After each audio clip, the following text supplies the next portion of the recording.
Testing, testing. Voice with music, testing. I'm so tired. I am so very, very tired.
Okay, sorry, didn't have it set to stop after that song.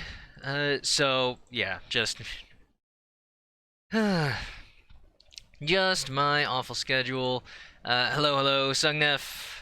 So yeah, kind of just old, tried and true, and with only a few hours. Oh, I think I have. Do I have this muted? Must be just the sound effects. No, no. Okay. I might have to check. See if the, No, no, okay, I can hear the sound effects. Probably check it on the, stream really quick.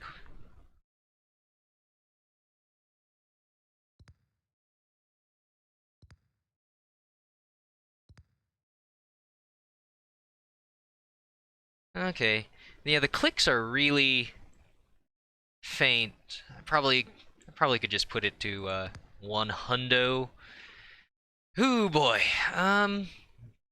It occurs to me I never really even, said a sent a tweet about I guess I couldn't really call it final thoughts, but thoughts on Rogue Empire, that whole scenario. It was fun. Uh, I don't know. Probably get it. I'll try to maybe once I reevaluate it again later. So yeah, Sung FTI hearing the clicks. Yeah, I guess I have. It's been so long since I streamed it and changing all the settings, so these are definitely outdated settings. And of course, I was only playing for myself, so I had that. Oh, right, the reason why I had it set to continue playing random songs. It's because this is the Scrolls soundtrack. Unofficially. But yeah, just because I remember being told, like, for people watching Scrolls, this soundtrack, I think they have a main theme, and then they have a little variation depending on the faction. So, but it's still fairly, I guess, monotonous for people who aren't playing and thinking. Okay. Oh, music's loud, sung in. Huh. For the intro. Darn it. Huh. Darn it, it's not balanced.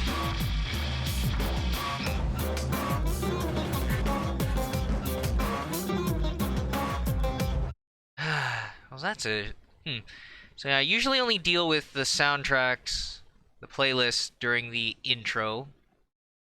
And then I'm just kind of... And a little in the outro. Should be balanced so that I can kind of talk over it.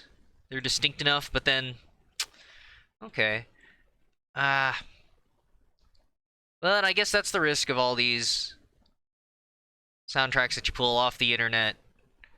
Bandcamps, whatnot. They're all balanced at different levels. I don't know. Not enough of an audio file. Some of the preferences...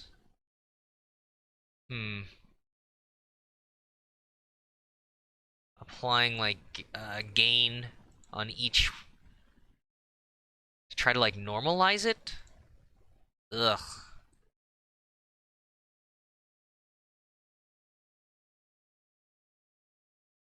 No, configuring the library.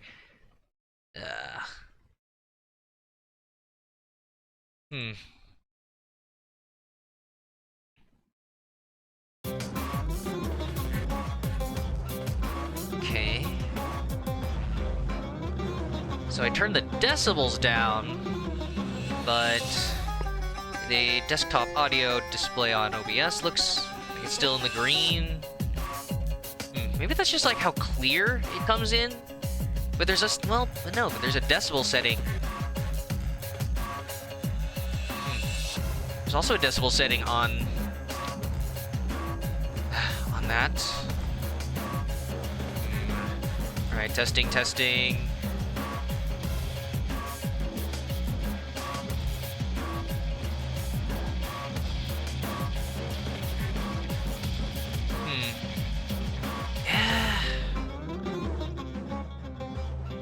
Okay. So I normally have it at well, the display here is like on my music player, foobar, I usually have it like minus 10 decibels. Put it to minus 20. Okay. So... Alright, so as if I was still doing the intro.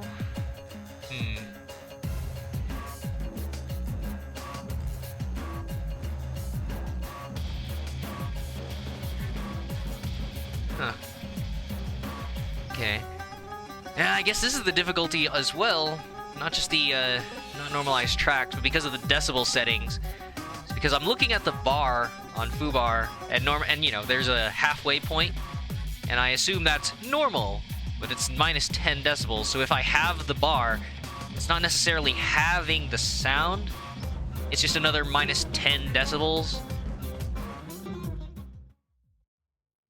Although, no, it starts to exponentially grow towards the end of the bar. So yeah, the distance... Ugh. It's weird. Not, what, geometric growth on the line that I'm seeing.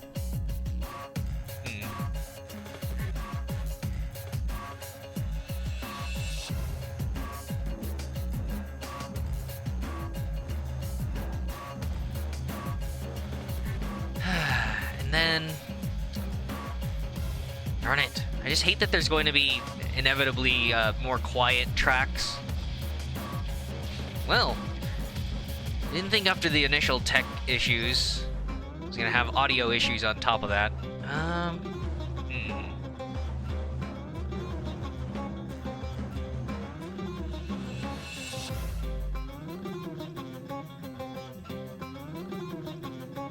I could go down to minus 30? No, minus 25.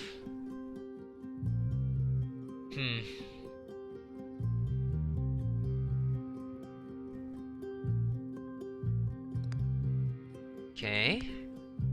Clicks. There's plenty of sound effects.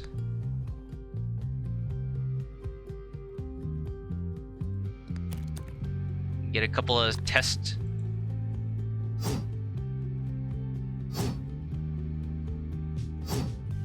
Go forth, my minions.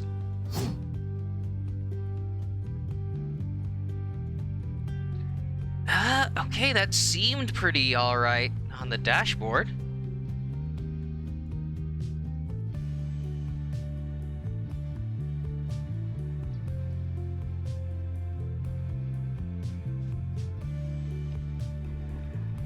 Okay, I suppose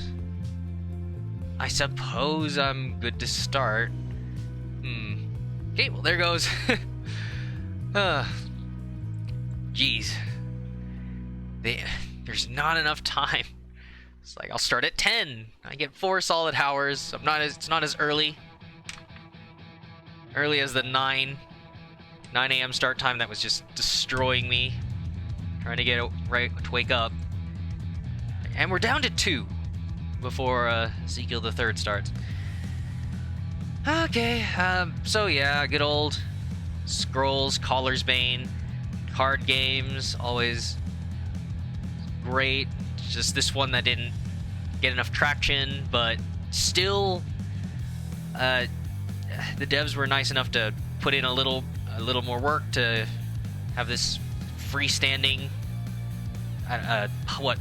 community server, allowing some fans to keep it going. So, let me see. I don't know if it'll capture the start. Well, just the monitor then. So, pretty much Scrolls Guide, server, I think.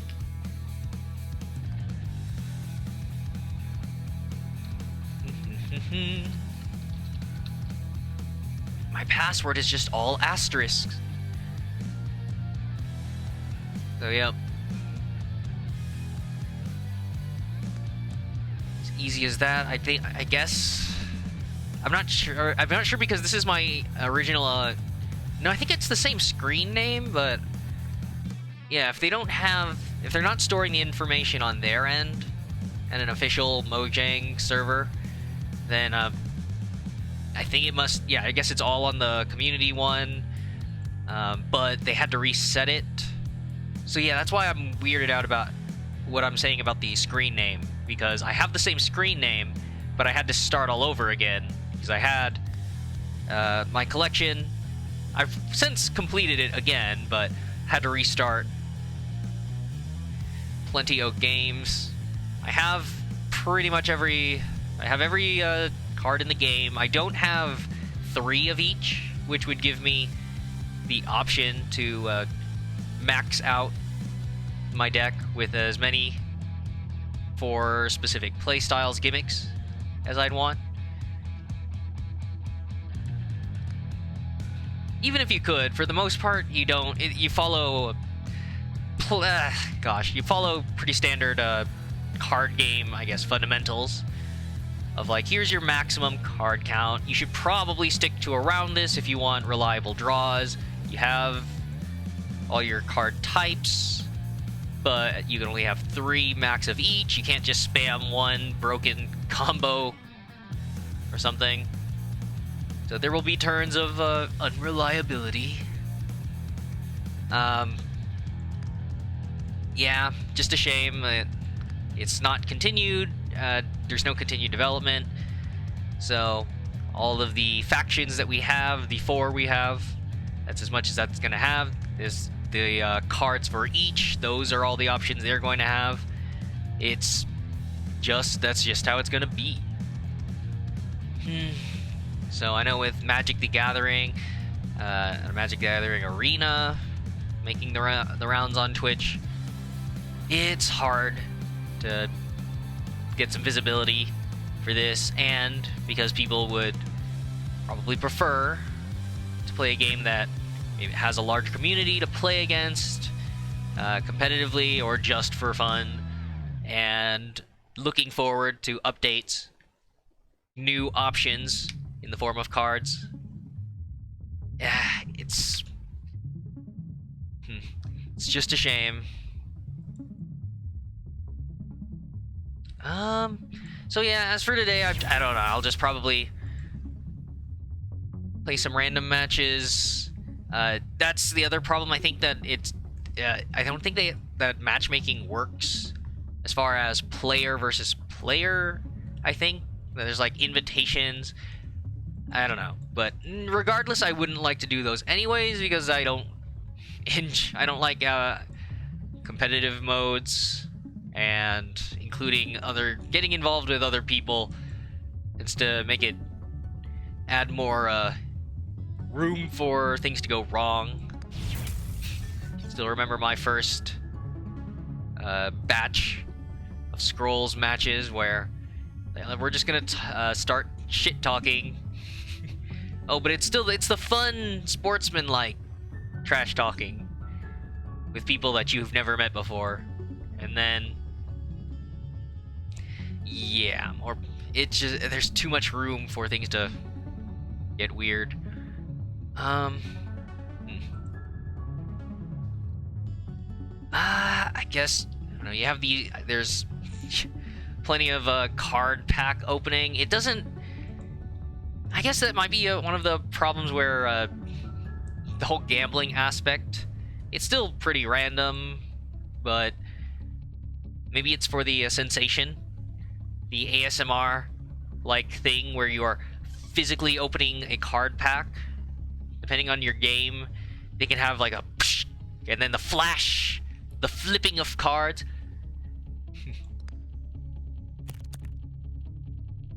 Flip, flip, flip, flip. Kind of that sound effect. And in Scrolls, yeah, I think it just goes through the entire pack one at a time. Kind of a loud magical flash, I guess. But yeah, not as much paper, I guess. Ah, man. But somebody modified the gold per game amount up, so it's been pretty inflated. Before I had about you would usually get, gosh, 2 to 3 to 400. A couple hundred of gold per match, and that was for medium difficulty. I know the multiplier is a little higher for hard, although you're dealing with the frustrations then of hard AI. But I think somebody multiplied it by a factor of 10 or more because they wanted to test something out, and then it just kind of stuck. So that's a pretty good way to complete your collection now. Just a couple of quick matches and you can buy 10 after 10 after 10. You can occasionally get more. You can occasionally get the holographic, slightly more crafted versions, which really just serve to record your stats, get you attached. Some sort of unit progression, only in bragging rights. Just feels good to see, like, oh yes, I've destroyed this many things with a creature. I've won this many games using this. But otherwise, it just serves to multiply your gold once you use the top tier level 3 options, the shinies, the rainbows. So yeah, multiplying gold on top of an already multiplied amount just means you will finish your collection. But anyways, on all that aside, I don't know, I might just ramble about other stuff. My talk topics that have been so far behind. The top of my current talk topics is actually Scrolls living on as Caller's Bane, fittingly enough. So that was way back when it was announced that there would be this kind of a community server so that people could still play. Okay. For me, the music's... It might just be the headphones that I don't have it. They're not like that tightly clamped over me. So that would explain why it doesn't sound as loud to me as people getting it directly.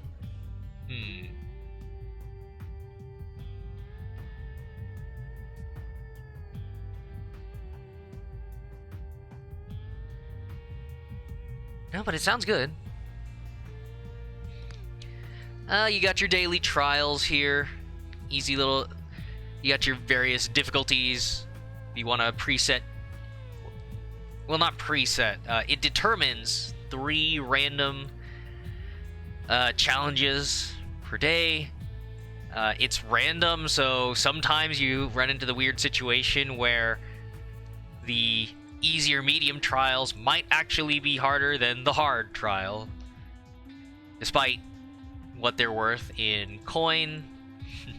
So, and honestly, again, for the coins at this point, it doesn't matter as much. So honestly, you're just playing it for the little twist on gameplay, getting these starting bonuses that you could never afford in an actual game. You could never apply so many cards.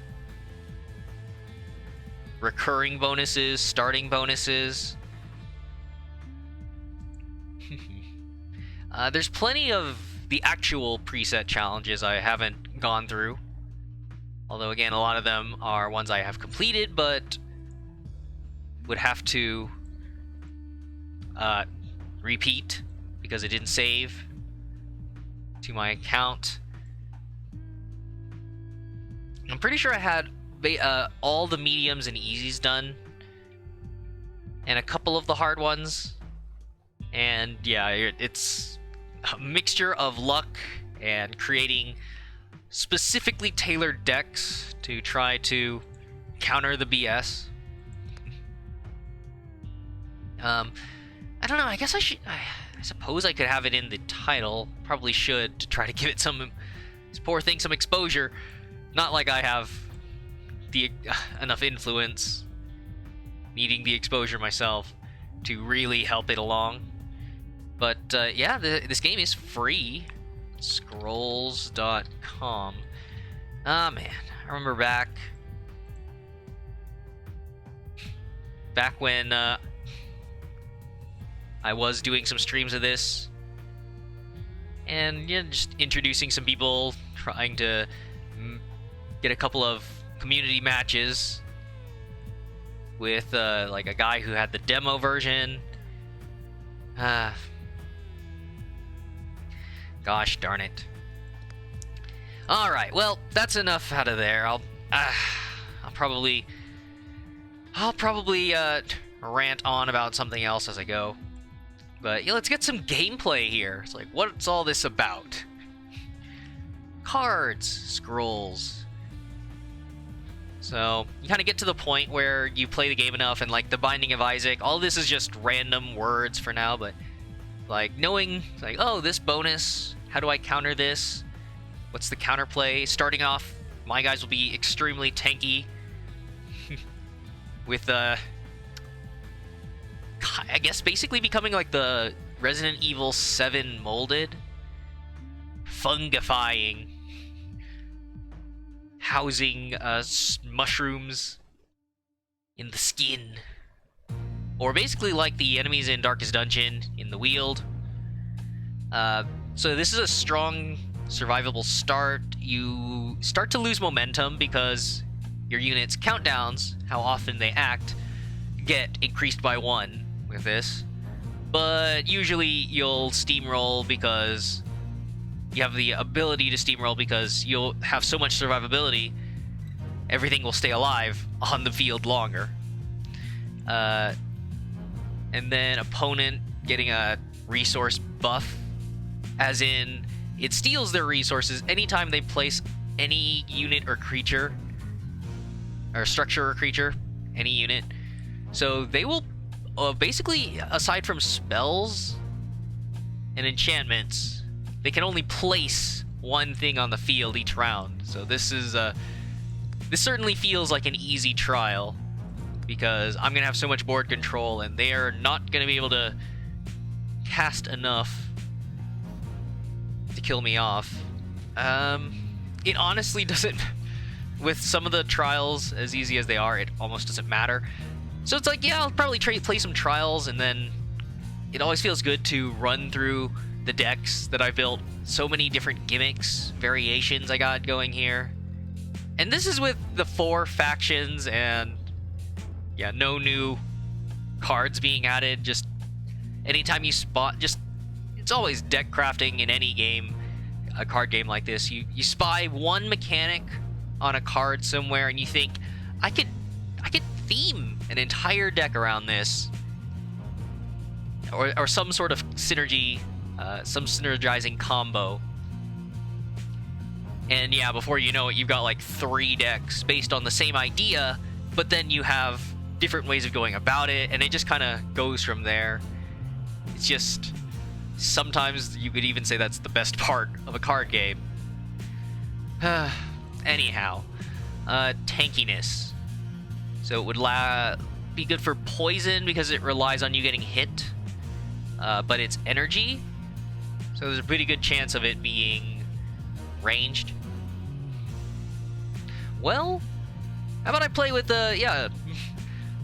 There was a time where I was making some themed decks. Went with Zirconia, Ezekiel III's Berserkers, lending itself pretty easily to growth, kind of nature kinfolk of the forest. Sure. But I only got as far as this. It's a Berserker deck, and a man versus game. I know since he was so... Oh, it's a decay deck, so it's not even going to synergize. Yeah, with the stats. Okay. It does mean I'm going to be dealing with more enemies per turn as the game goes on.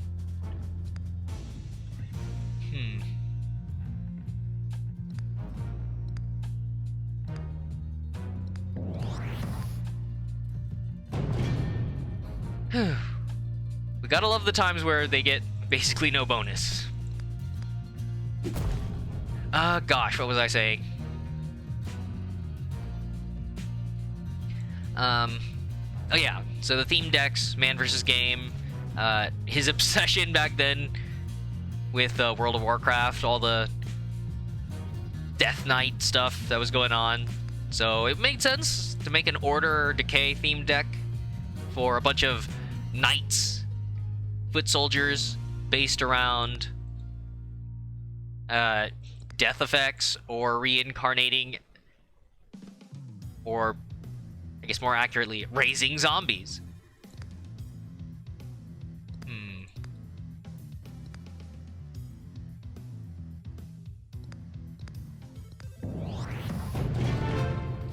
So yeah, just love this resource style. These options. Yes. Everything dies. This resource style where that I don't think I've seen any other game do something, any other card game really do something like this.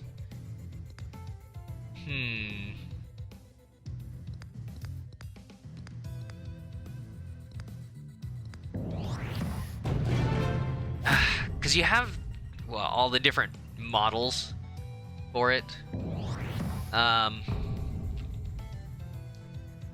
You have your standard, Pokemon Magic the Gathering, where you must stuff your deck full of resource cards.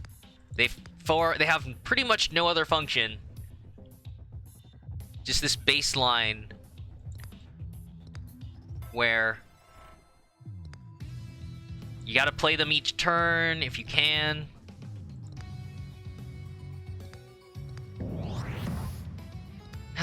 Or else you're just sitting there with all these cool things in your hand, but no way to play them. Or, I mean, of course, Magic the Gathering, I could use the better terms. Mana flooding, mana drain, or what is it? Mana starve, mana flooding. Either having too much or too little in the construction of your deck.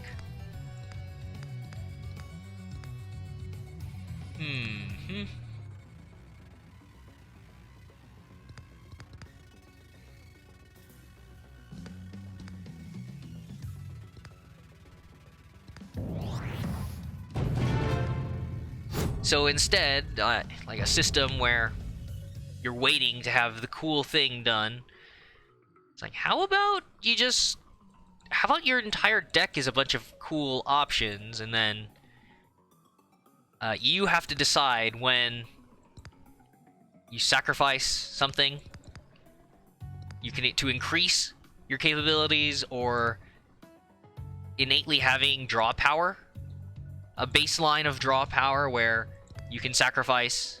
You couldn't do either. You only do one of the options. Sacrificing to increase your capabilities, or sacrificing a scroll to get 2 new scrolls out of your deck.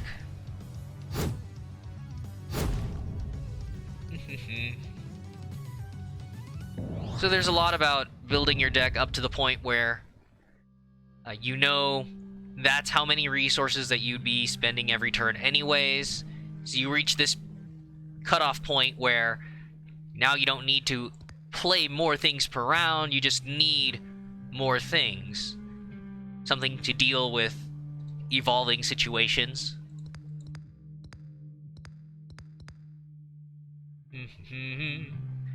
6 damage. Yeah.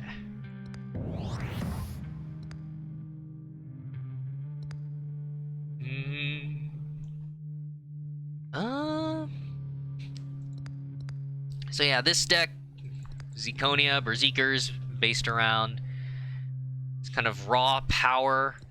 A couple of enchantments to make destructive units even more destructive. Turning growth strong units that are harder to control sometimes, a little unreliable in places, because most of them are single target, not relentless, being able to carry their attack through a line.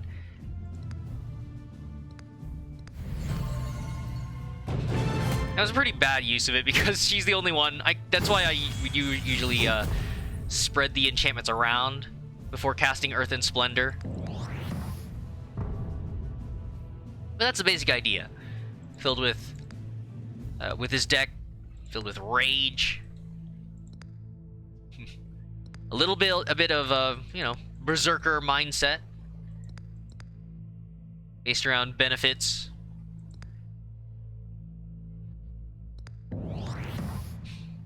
From just taking the hit. Some sort of wild man.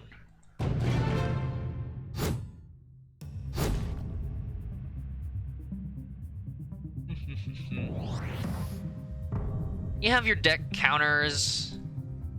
It's just a shame about there's certain cards that are just hard to use, of course, always. Yeah, counter for this.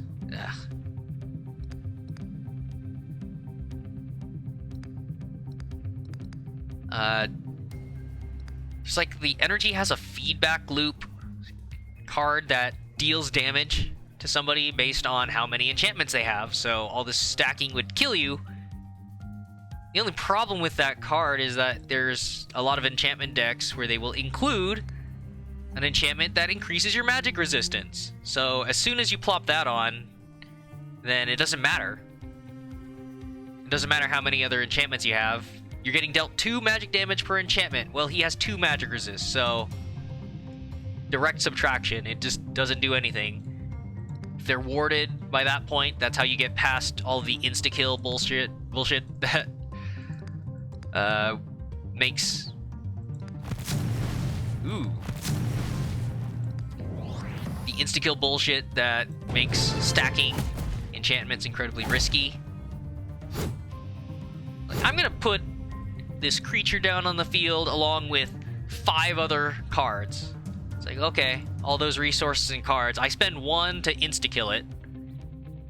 Obviously, that's the, Oh, shit! God damn it! I'm a fucking... It's been on the monitor the whole time. Well, luckily... I guess you guys could see all the important stuff anyways. But that was super dumb.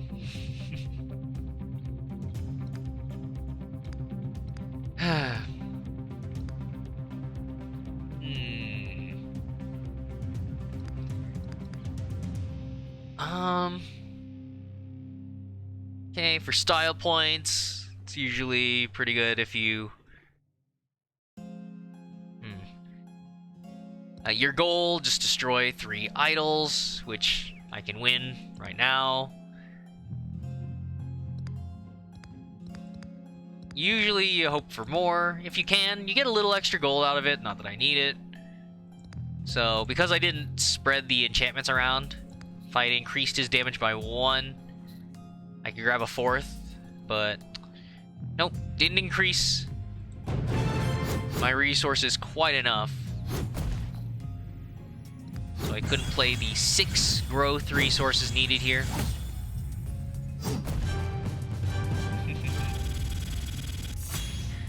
But their Berserker deck is great fun.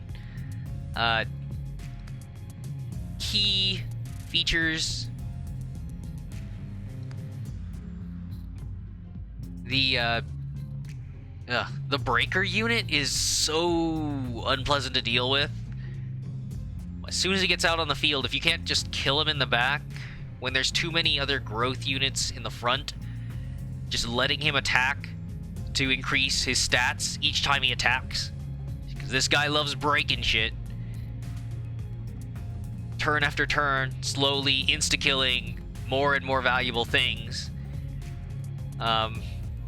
Enchanting the breaker so that he becomes relentless to attack multiple things per turn, and gaining stats for each of those initiated attacks, or gaining stats for each of those initiated attacks. One of the meaner things you can do. He doesn't even have to kill something to gain stats. He just has to do it.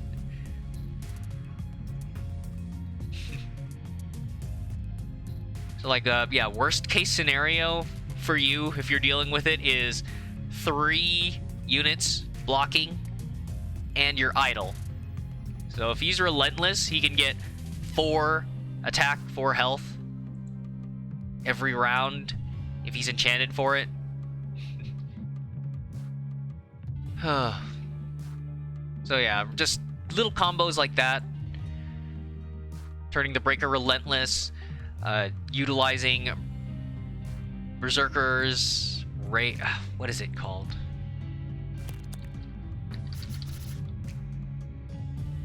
Death Cap Berserk.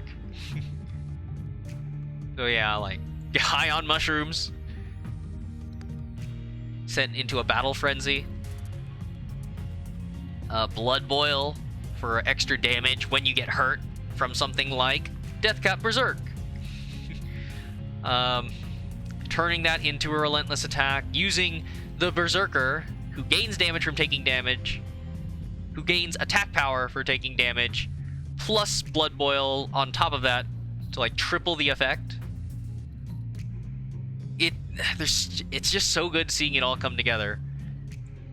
negating negating growth's weakness of not dealing well with multiple targets. Except they kind of do, because there's so many quick light attackers. It's just whenever you're able to field that versus being able to control one boss unit, essentially, that you've enchanted.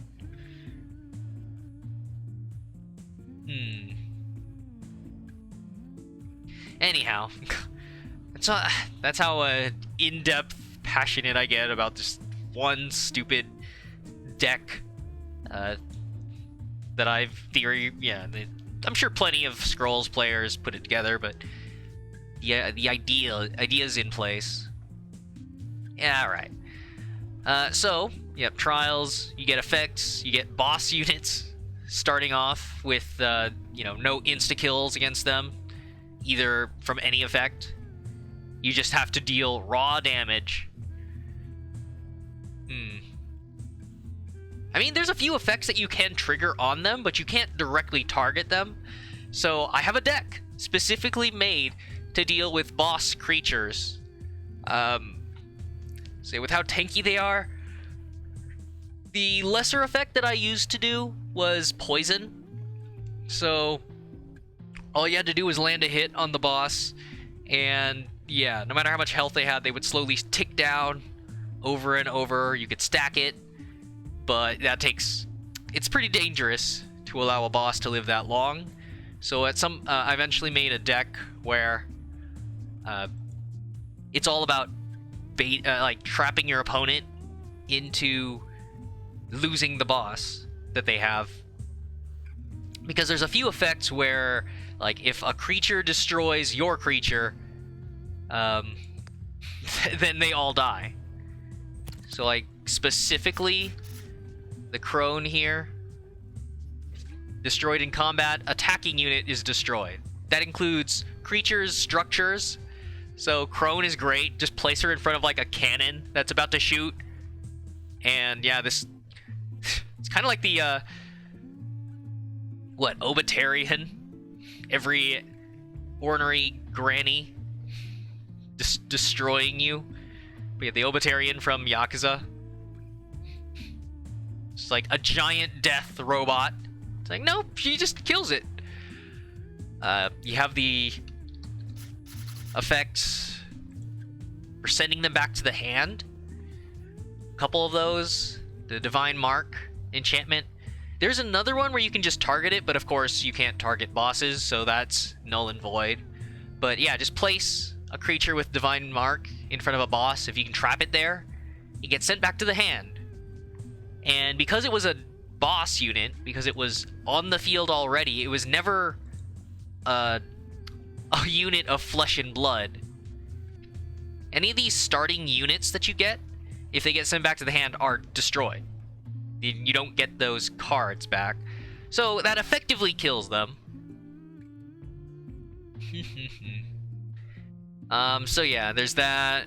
There's like a structure that does the same thing, sending something back to the hand if it dies in combat, and I also get a scroll out of it. So, but yeah, that's the nightmare scenarios where you're facing some buffed up beast that you just can't get rid of. It's like, alright, if I'm gonna take the hit, at least on my terms, mutually assured destruction. But of course, in this case, it's my boss unit. Just that's what I think about, because there were so many challenges where there's just something that gets so many stats, turning even a basic unit. This is a one-cost unit, and yeah, there's sometimes you can get enough to one-shot any creature in the game with base stats. One-shotting the idols that you need to kill 3 of to win. And the other virtue, like, by starting on the field, the first turn, they already get countdown reduction. So there's plenty of units where normally you have to wait 2 turns for them to prepare. It's like they're on 1 on the first round. The next turn, they already start. So sometimes it's, yeah, this starting pressure snowballs through the rest of the match. Okay, Electrify is structure card. So, that's not going to be useful to me. Yeah, unless I just use a structure deck for this. I don't like how fragile my idols will start off at. Okay, they're going to reduce my damage every other round. And if they ever diversify their units on the field, then they get an attack bonus. It's pretty mean. But structure deck. Hopefully blasts them.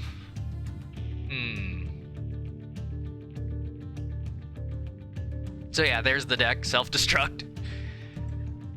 All comes up under structures for the word filter.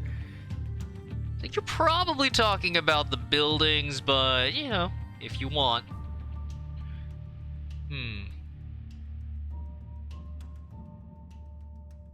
I should probably... Yeah, go with reliability there. I think for this one, I should... Yeah, Metal Wonder. So for all of the spell bonuses that they have, if they're going to keep recasting it, then this is a decent way to damage their idols, even as I try to guard my own. It's a wall. That hurts the enemy idol. So here's my boss guy. Yep, piercing damage, so if they don't mess with me too hard, I can take out lines of units. Okay. So yeah, I think Electrify was my only bonus.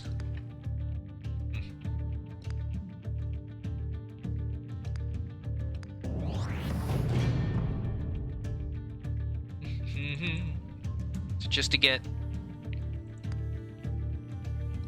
those going. Yeah. Ugh.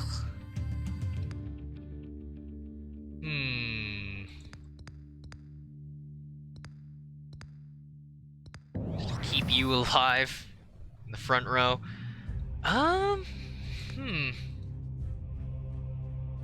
Gosh, I want to hoard these. Yeah, I guess because they'll defend themselves with Electrify on occasion. The AI does account for your bonuses a decent amount of the time. Oh, man. Okay, here's hoping he doesn't have a ragged wolf for that little 1 damage insta-kill.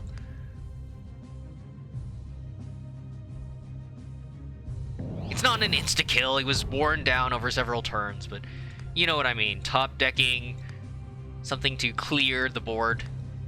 A little bit of my board control. Okay. Here we go. So now all their spell casting works against them.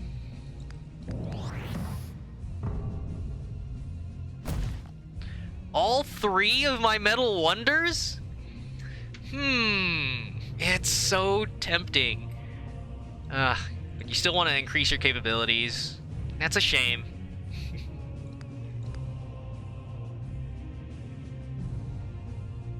Alright.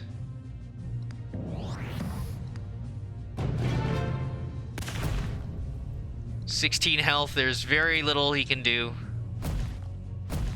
Just kill off my guy there.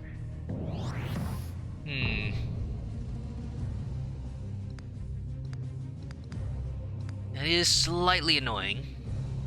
Alright. Kill that guy.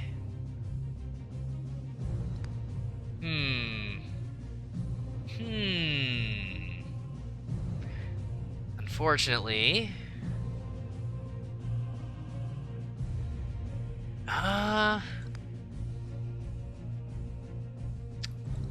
He'll be down to 3 health if he doesn't have another blocker.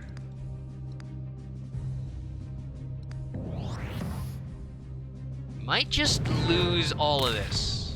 So he's relentless. If he places... Ah.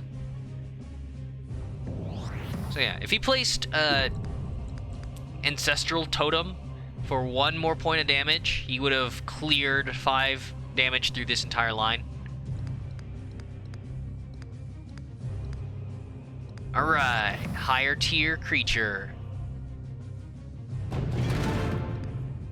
Strong baseline. It's just a combatant. No fancy effect.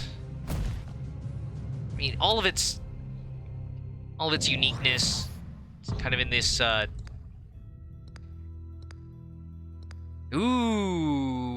That's only 4. What a shame. All of its uniqueness is in, yeah, just being, virtue of being ranged, shrugging off tiny little 1 damage hits. 1 damage off of any physical attack.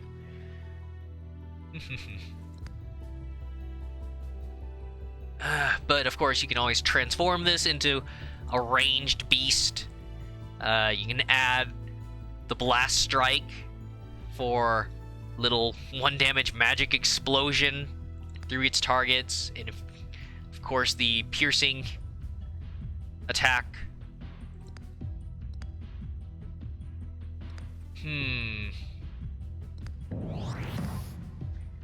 Piercing attack comboing with a AoE effect on each hit. Kind of just snowballs. Nice. Okay, I was wondering if he was gonna have a mangy wolf. Would have been the meaner thing.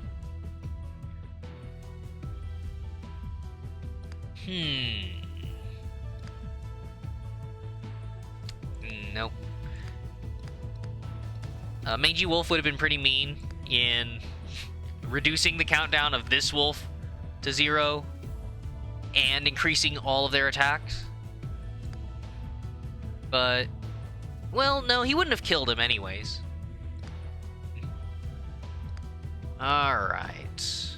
For 3, how about we just get rid of you?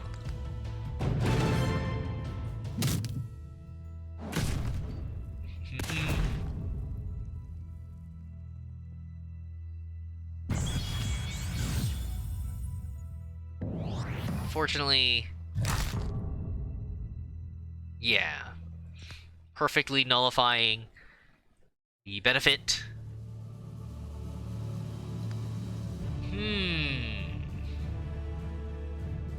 Okay. Nullifying the benefit I'd get from attacking an idol with this smuggler, losing out on a card.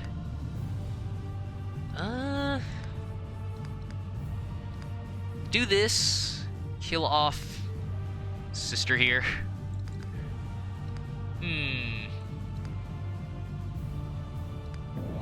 Nah.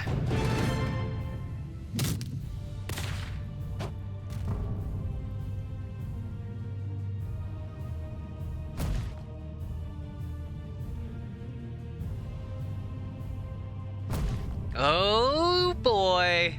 Good thing I saved that electrify. So, just damage something with 3 or less health to kill it. Energy, where you set that sort of thing up.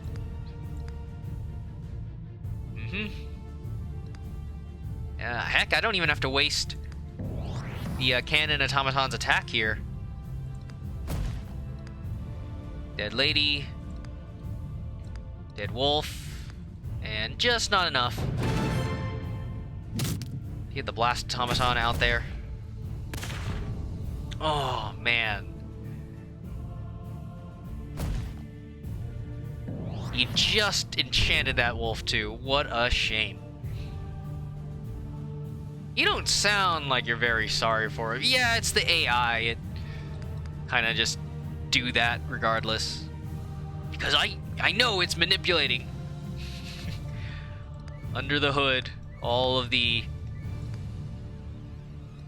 conspiracy theories. The AI just draws what it needs at the time. I swear. It's gotta be that.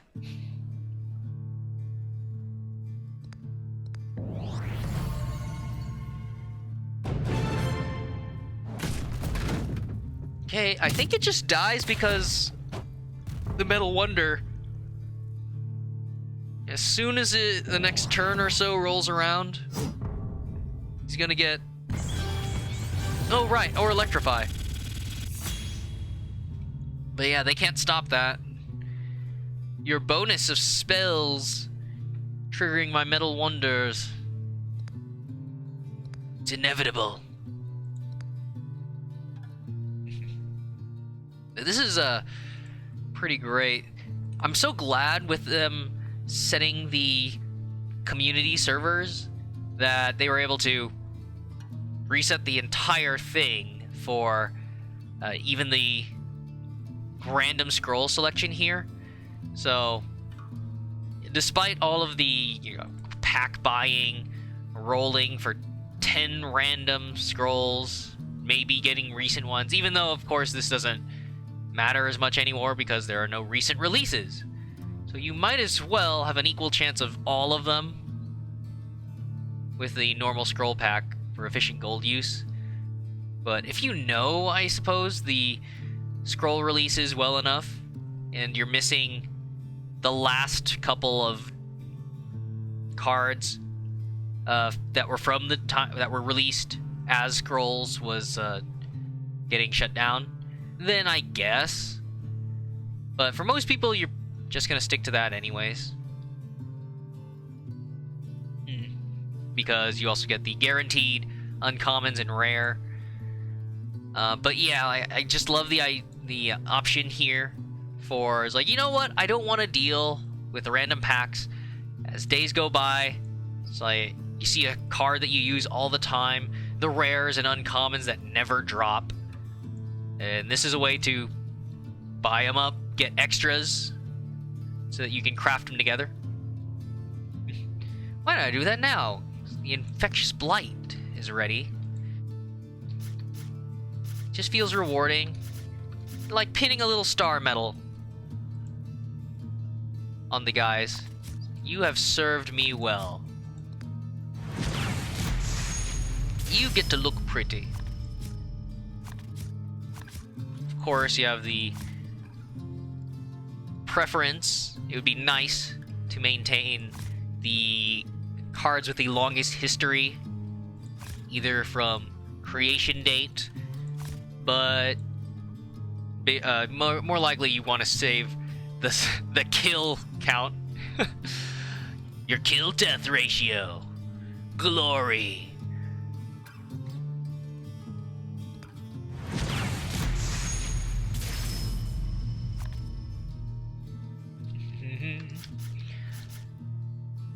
Yeah, it's a shame they couldn't add different, even more sorting options. I don't think there's anything for, like, number above an amount. So basically, you don't want to craft if it would for the most part, you don't want to craft unless it would leave you with more than 3, because you always want the option to fill your deck with as much of whatever for a gimmick or as possible. So because it takes 2 sacrifice scrolls to upgrade a center scroll, you lose 2 every time you craft, so you'd only ever want to craft at 5 or above. But there's not really anything like number above 5 or 3. You can only search by specific number, so it's kind of annoying. Even as you craft them and the number goes down, then they'll disappear from this list. And, you know, it makes sense for that, but yeah, going back and forth, a little obnoxious. Or it's like not just searching by number, but searching by 3 rarities. But you can do that anyways. It's like search for rarity plus, yeah.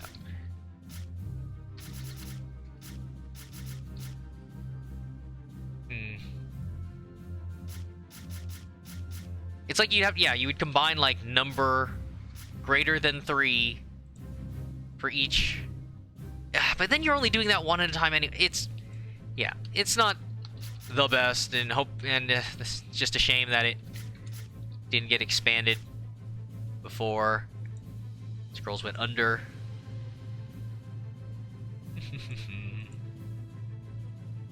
Yeah, I've been playing long enough. I've got several holographic elite. Yes, veterans of many, many matches. Oh, they've seen the things they've seen. The top decking, the board clears, the synergies, the draw combos. They'll never forget.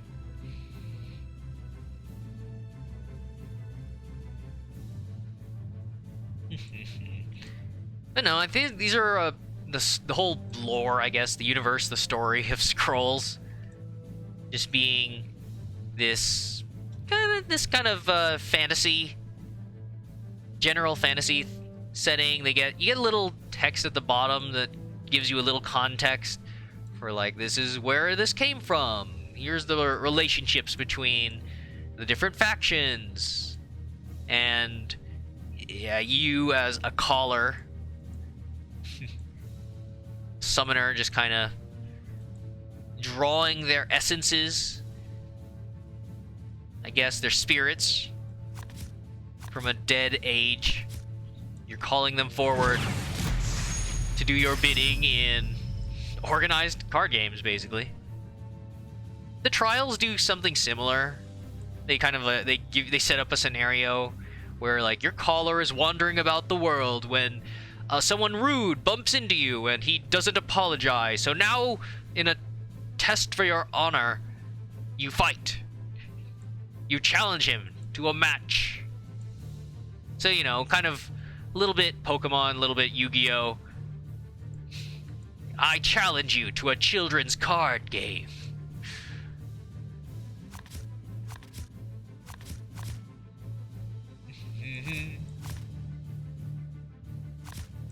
I banish you to the Shadow Realm.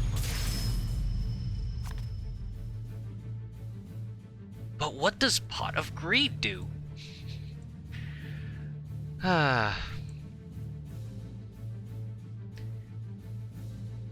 So yeah, you don't have to feel bad about summoning things and then having them and taking poor care of them throughout the course of a match.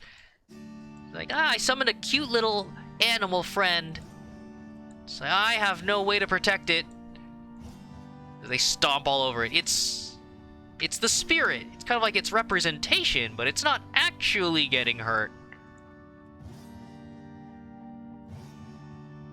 Sure, maybe there's a little pain getting hit animation, but it's not. It's kind of going through the motions. It's not actually suffering, because that would be bad.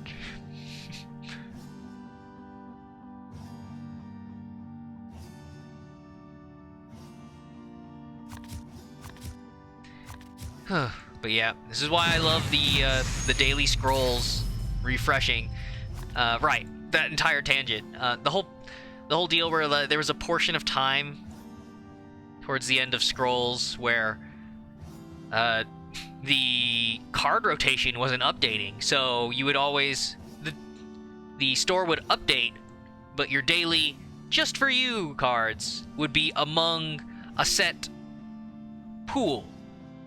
I think it was only giving you the last set of cards.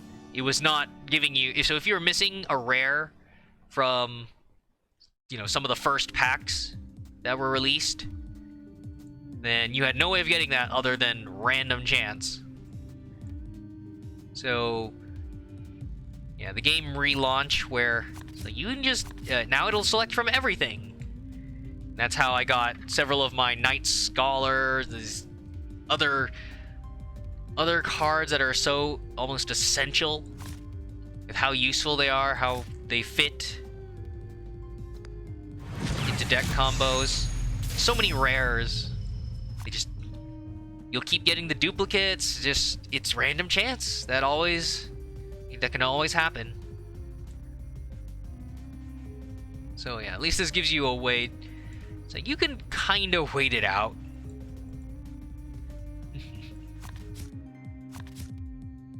if all of the bloated gold amounts don't get you that card you've been looking for, eventually the store will have it.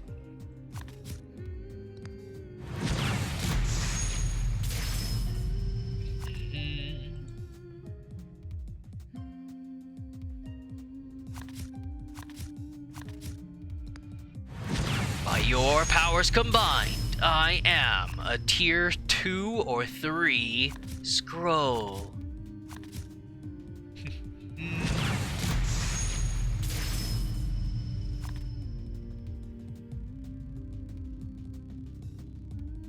It's so nostalgic in its own way to just look at your veteran crafted scrolls, because there were,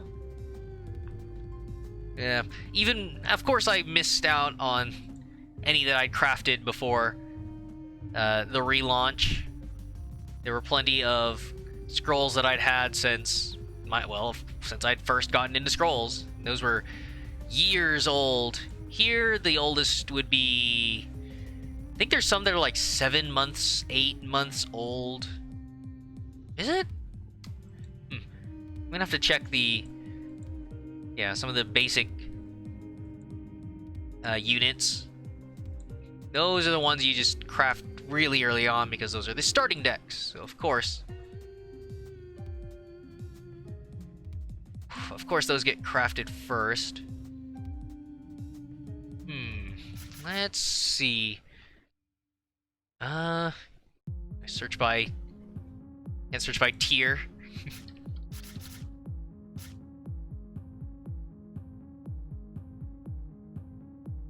Okay, so yeah, any tier 3. So the oldest one should be on the top. So yeah, there's one from 7 months ago.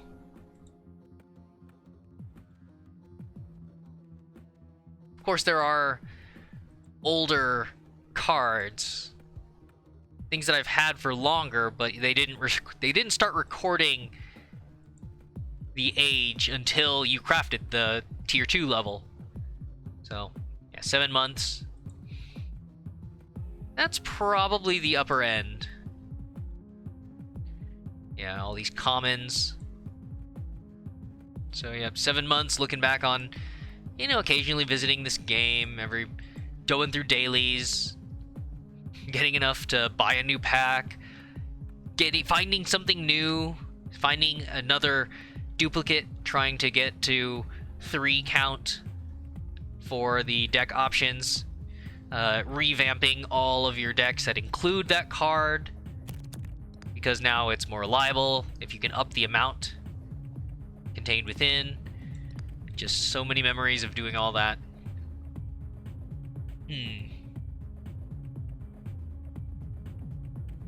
So it's like 2 matches in an hour of me rambling and going over mechanics and whatnot. Just that's just kind of my style. So much theory crafting, so much thought, so many possibilities to each thing. Oh, okay. That's a fantastic Gravelock deck start.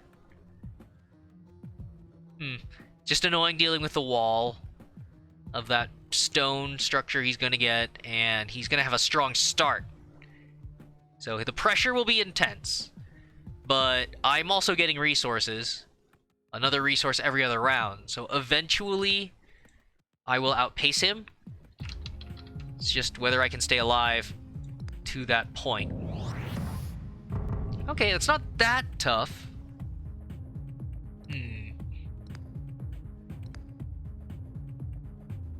So yeah, decay, real nasty. There's a pretty good chance of damning curse at any given point, just insta-killing my starting bonus of that guy.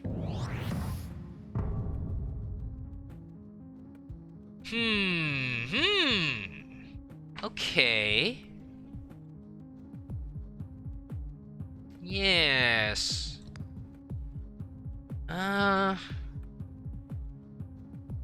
So, With all of Decay's insta-kills, you don't want anything at 2 health, otherwise Soul Steal, and your weak little thing gets transformed into that little fragile chicken walker mask monster.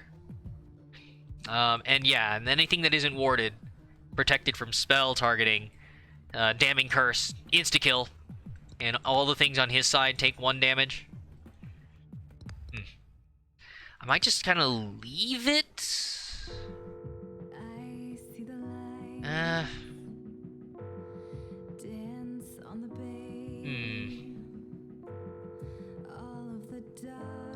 Okay, you can just be wherever.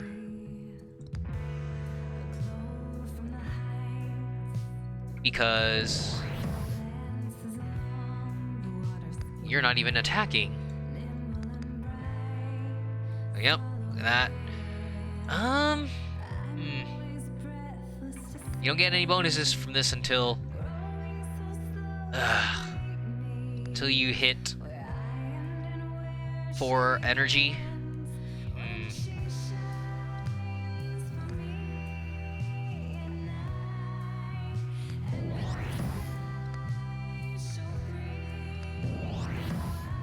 Alright.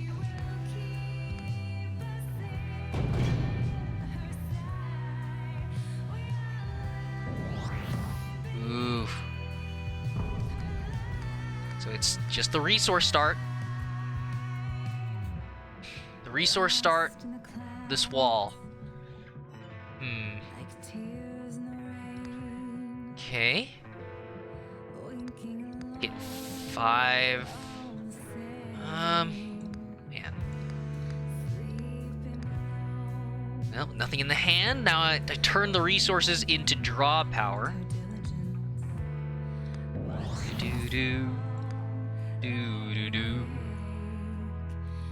Try to work on this witch doctor. I'm probably not going to have this Snargle omelet for very long. At least it keeps the poison off of me. Jeez.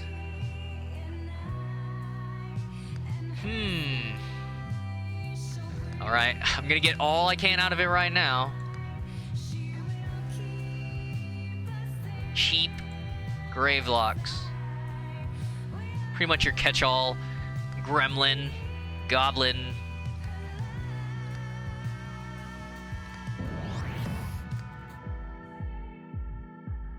Ooh. Extra health? Okay. Yeah. Okay, that keeps my little Gravelock Raiders from dying to Soul Steal.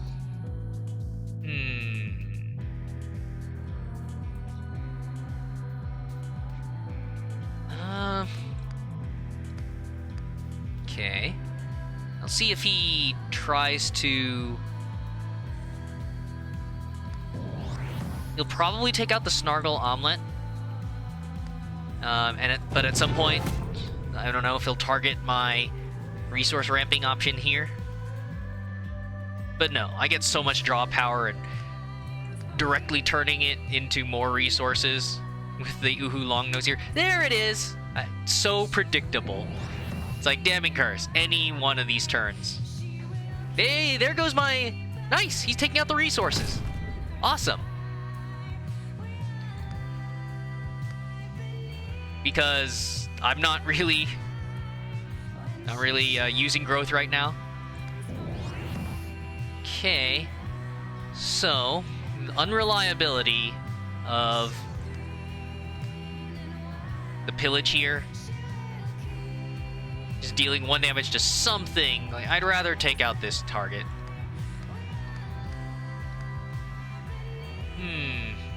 And oh no. Shit. Right, because that sucks. So because I sacrificed for scrolls, I can't get rid of everything in my hand, which is a prerequisite. Nothing in your hand to using the omelet here. So these 5 resources gotta go to waste. Sorry. Somebody's getting every turn we're at 2 health, somebody can get soul stolen. And I'm gonna lose some board control. Jeez. Even with the energy. Oh no! Shit. And there goes a massive chunk of my guys. Yep. Literally perfect hands. That's hard difficulty, AI.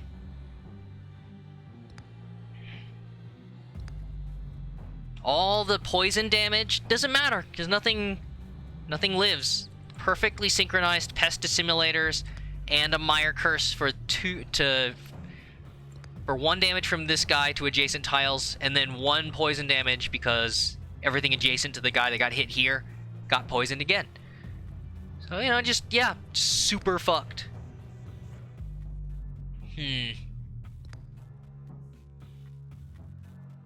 Alright. I probably shouldn't have gotten rid of that.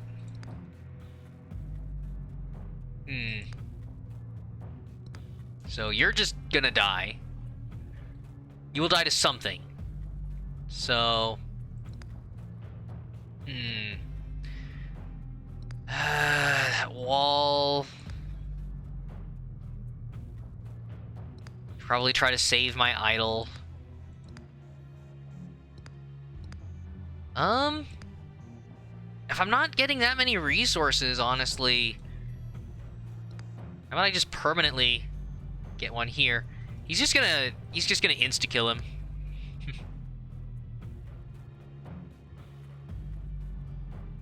Ugh. So I can get increase 2, place the Snargle.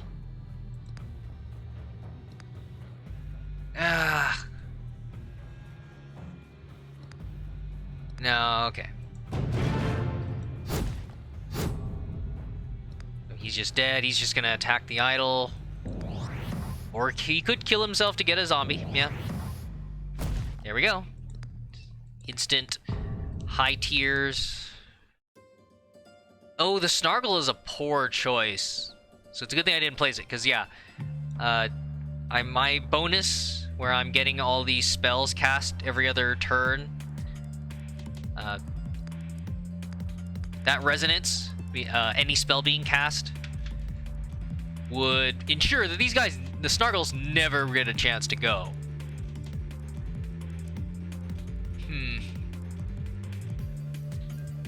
So, nope. Here's a bunch of unhelpful stuff.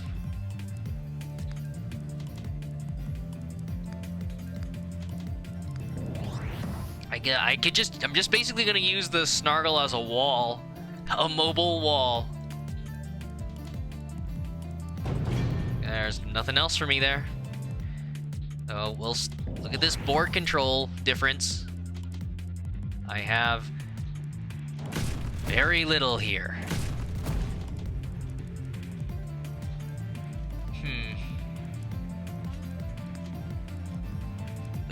I don't need Gravelock Burrows.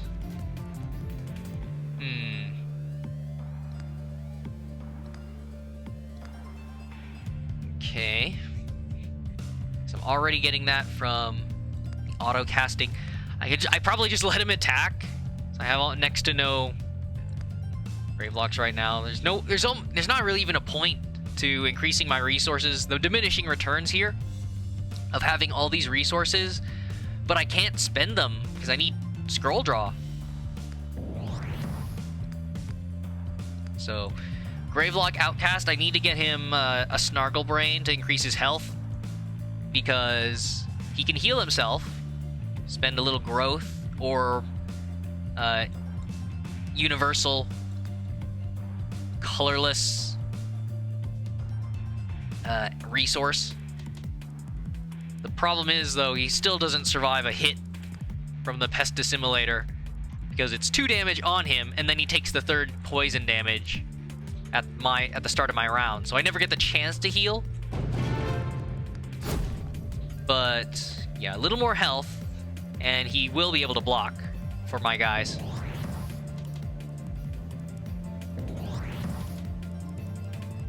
problem then, of course, is that I will just... then he'll just Damning Curse insta-kill. So, seems like the AI knows about my upcoming bonuses. So this guy could just fearlessly walk out here, because like, he knew that my Snargle doesn't get to go because of Resonance. So... Yeah. Yeah. I think this'll have to do it. It's a shame. Could place something else. But I want to save that. I want to have that machinated and insta-kill. And kill with an attack here. So he'll be ready for another round.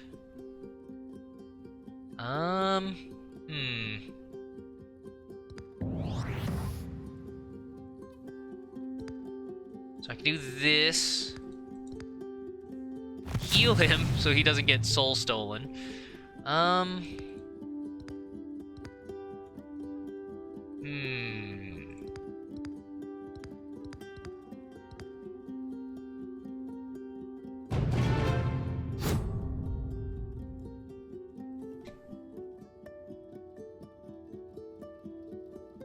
So, unfortunately...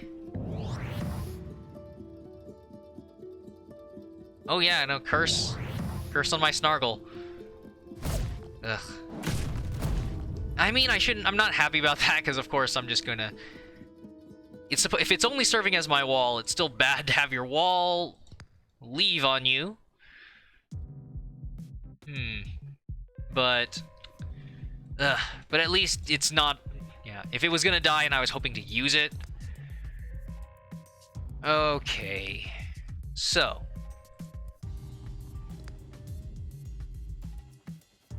anything I place in the center here is just gonna get poisoned by that guy. Yeah, they're hitting me pretty hard here.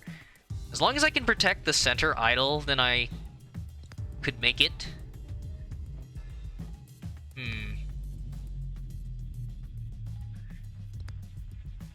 Well, I could use, yeah, Desperation for one more point of damage.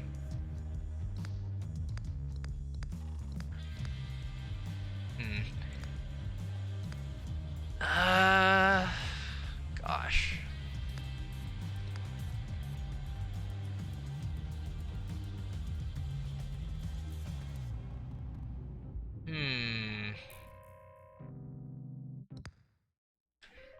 I don't want to place anything in the middle of the flower.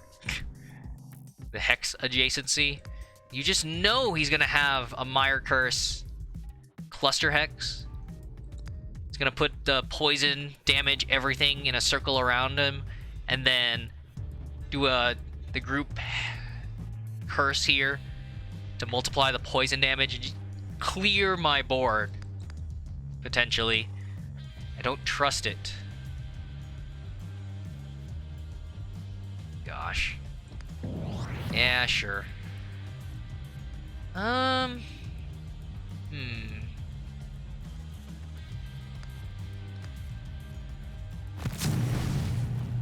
That's the only way. That sucks because that destroys his countdown.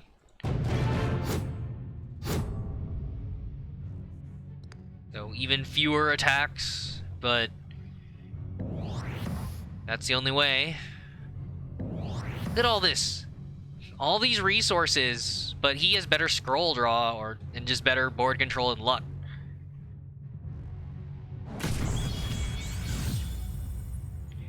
Yep.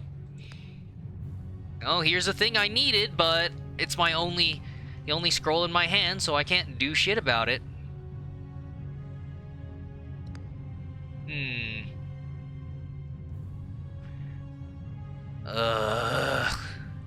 This is bad. And because he keeps getting loyal Darklings, he can slowly whittle down my center idol there.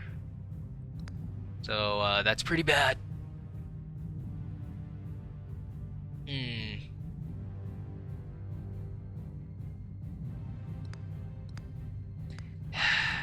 kill him, I give him more cards. But, like, I need to take out this wall.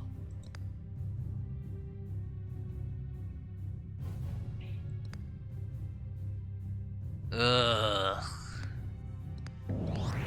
Okay, I have a backup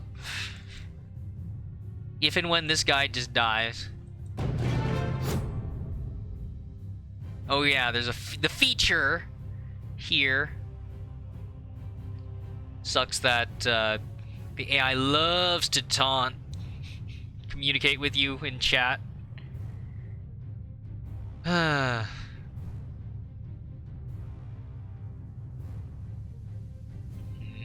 Nice. It's just worth it. Oh, I think that's an insta-kill because he had a guy. Yeah, that's it. Instant game ender. RNG. Should have blocked the center. Screw that resource bonus I was getting.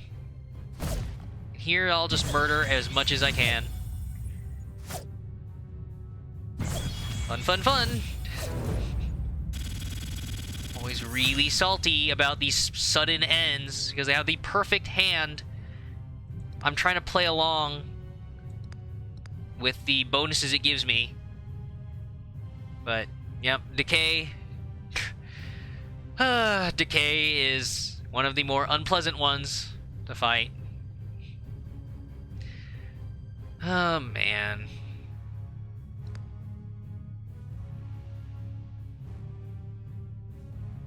So, like, trying to block...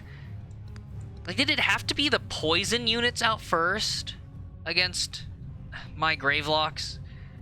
So, like, having to avoid it, and then that center wall where I just can't do anything about it. Of course, I could just... I probably might just end up using another deck, even though it kind of pushes you towards a Gravelock deck with that Uhu Longnose unit. Ugh. But if you're gaining energy per round, there's any number of other decks that'll combo with that. I could go with my Explosion deck, which is just powerful energy creatures that get enchanted, get even stronger, tied into the structure bonuses with the numerous structures that energy can build with this specific enchantment from Growth. I have several decks built on this because it's such a cool ongoing effect, and there are so many useful structures you can pack into your deck. So it just spirals out of control.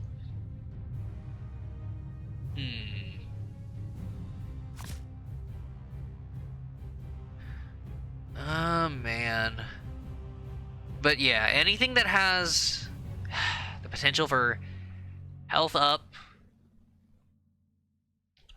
plus warding to get rid of the insta-kills shit, it's pretty good. Unfortunately, no Relentless. Do I try to add that? Because I have more ranged units in this deck.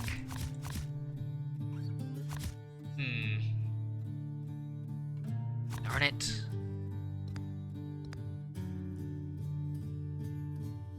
I'm trying to include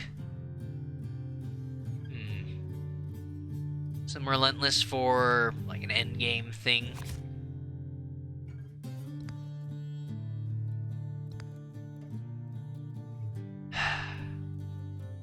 Gosh, it's like I need to kill them before he just gets a Necrogeddon. Turn all of the existing things into zombies for another instant attack to just finish off my last idol. Right as I'm about to, I'm on the gray area of maintaining a foothold. I mean, that's why for stress related reasons I stop needing to do all the trials, and I'm glad that we can get gold from other sources.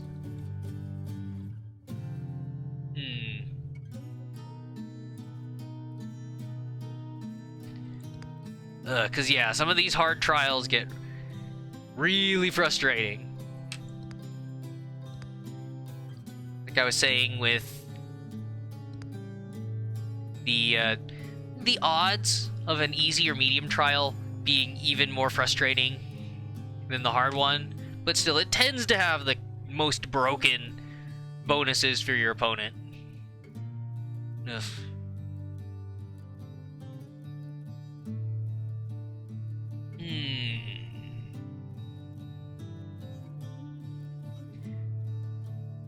I might just do a piercing attack.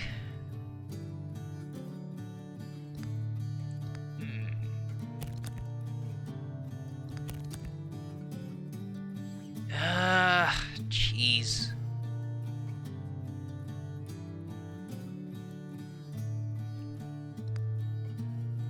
It's just those pest assimilators. The structures? I guess I could do this.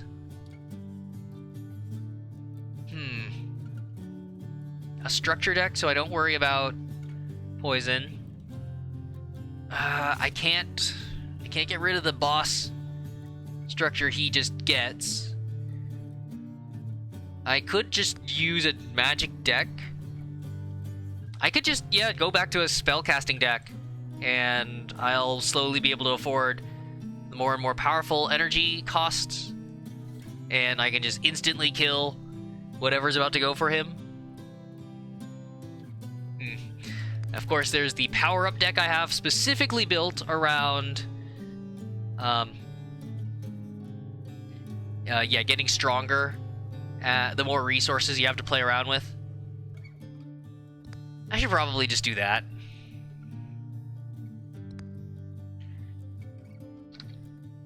Power up.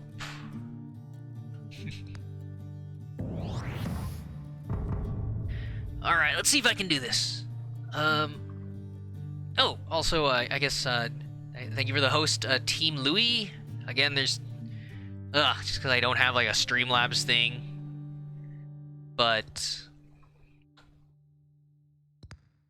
trying to be appreciative of, people who host, check out the channel, or if they're from Ziconia. Yep. Block infinitely. Okay. Just gonna get ready to sacrifice this.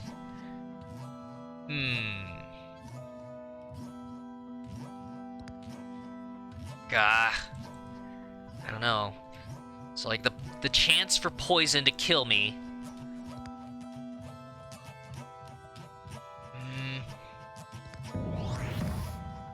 Because decay can... yeah, branch out from this.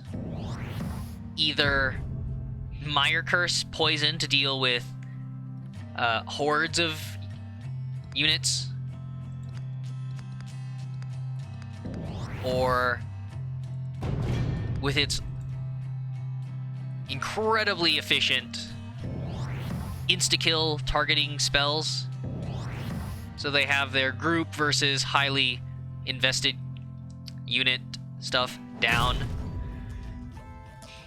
So the idea here is, instead of saving up for too many high-cost stuff, I could try to flood the fields so that he can't afford to target each of my guys.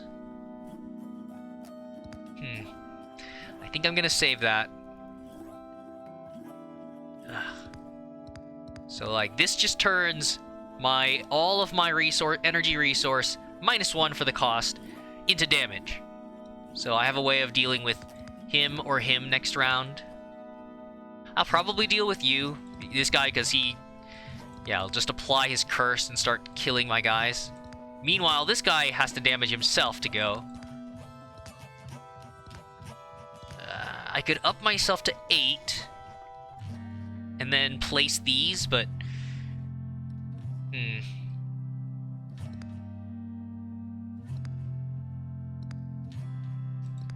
I just feel like I want this for a bigger turn, and it could still block some damage.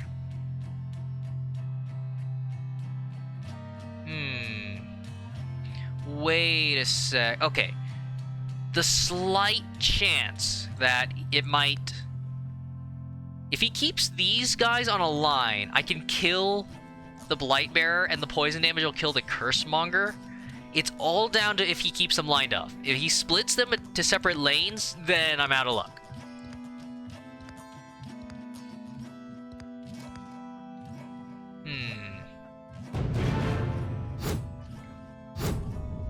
Yeah, problem is, how likely is he? Yep, there he goes. He split him. Of course he split him. Okay. So.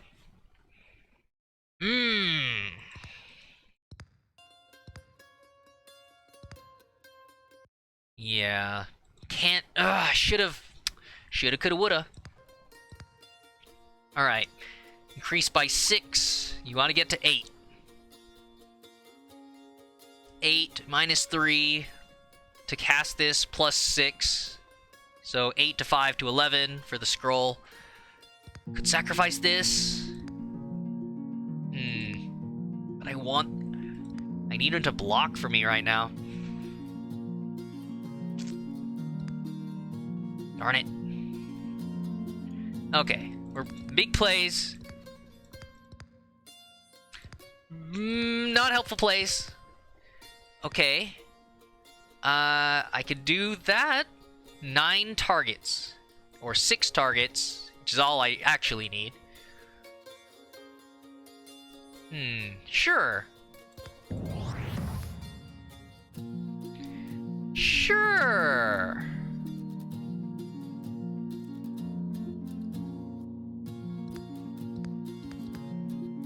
Yep. And I guess that'll have to do.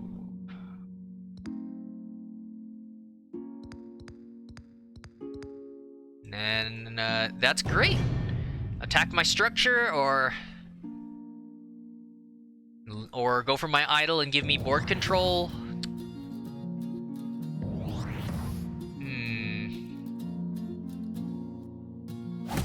Nice. Nice. Alright, 1, 2, 3, 4, 5, 6. Unfortunately, there's a decent chance that this doesn't work out. Okay. If I sacrifice this...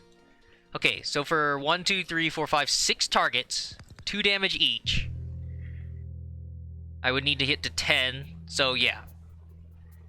That...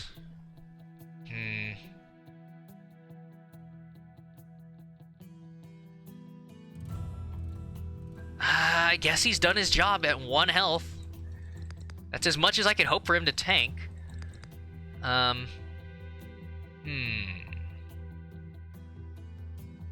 2 damage to every one of them. She dies after his attack. He dies. The problem is 4 deaths, and he'll be at 1 countdown. So he'll just insta-kill one of my guys, and this guy gets to go. Is the worry here.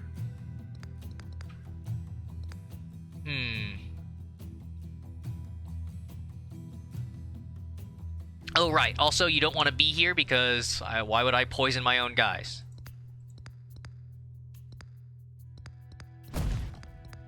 Here we go.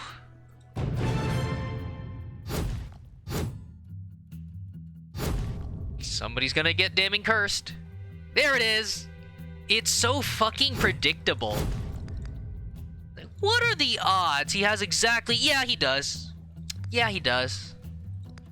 Alright, so for all your bullshit spells, how about I play something that gets stronger with each bullshit spell you cast?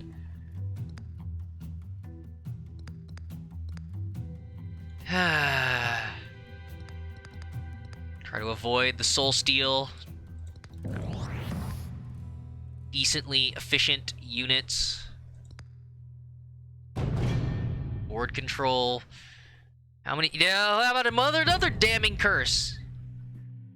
Okay, if he's that desperate though, then I'm getting the foothold now. That's the nice thing. These used to be balanced. These used to not be balanced.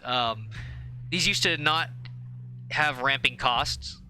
So before, they would just have a set amount, and it would cost that much every time for board clears.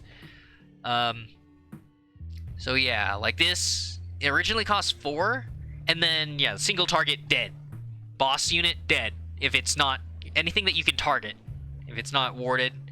So I say boss unit, not a literal trial boss. But there are several, like, faction leaders. There are many high-cost things where you can still target them. So, yeah, I think pissed off enough people to the point where, like, all right, we'll make it'll get harder and harder. So this one has, yeah, 1 more cost each time you cast it.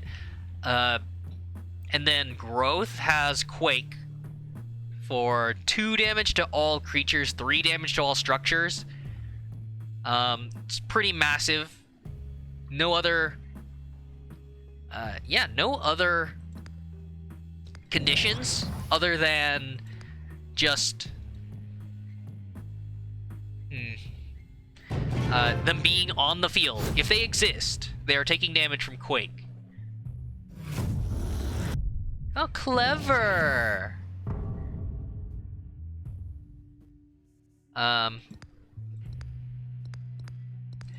So for energy, I think the biggest... I don't know, infamous example would be Thunder Surge. Darn it, I want both of these.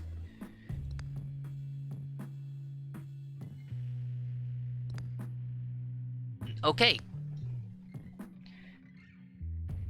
Infamous example from energy is Thunder Surge.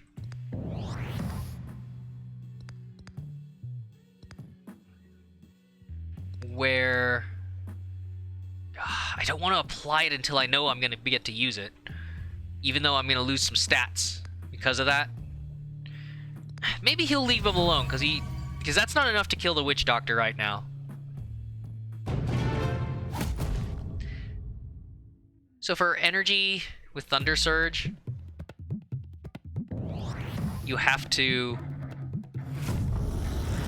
They all have to be adjacent to each other. Okay, this is good.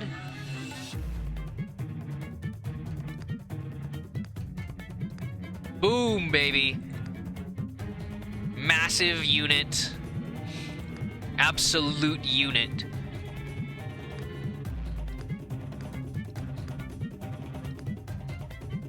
Destroying this line. Oh yeah, Thunder Surge needs all of the things to be adjacent.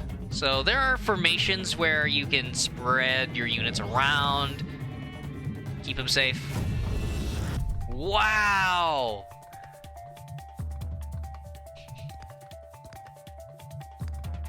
Like, because this guy's dead. So he gets to cast 2 free spells. Or no, wait, yeah. So -4. So he's currently got... Oh, he went up to 3. And then he's out, and now he's at -1. So yeah, he gets at least 1 free spell cast without me getting resources. Alright. 5. I should just take out the center. It's always good to take out the center.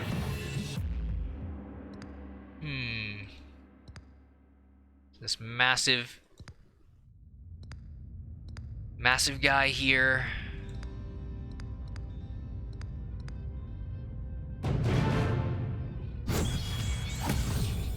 But again, even if I get the attack power on the little automaton here, what's the point? I have so many resources already. I need draw power. Hello, beautiful. Do. Wow. Alright. So.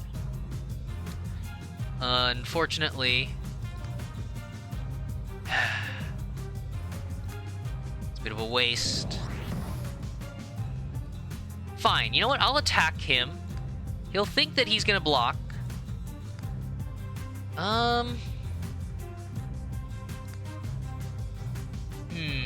Sure. 2 damage to this, 1 damage to that guy. Not really necessary. He kills this before it poisons anyone. And then I just destroy the Blightbearer.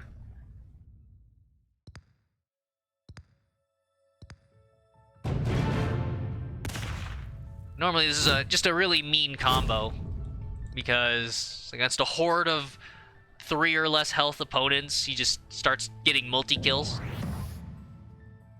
You prick. Ah! Ahaha! Alright. Alright. Yeah? That's pretty good. So I only need 4.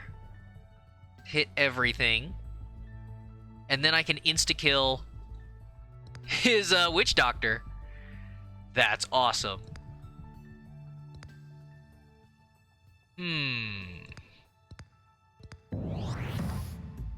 There we go. He will kill himself to poison damage before he attacks. So he'll try to poison my creatures here. Insta-kill.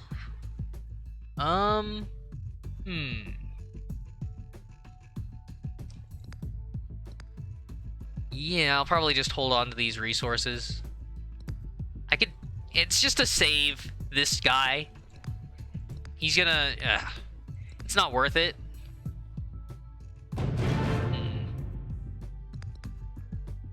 Oh.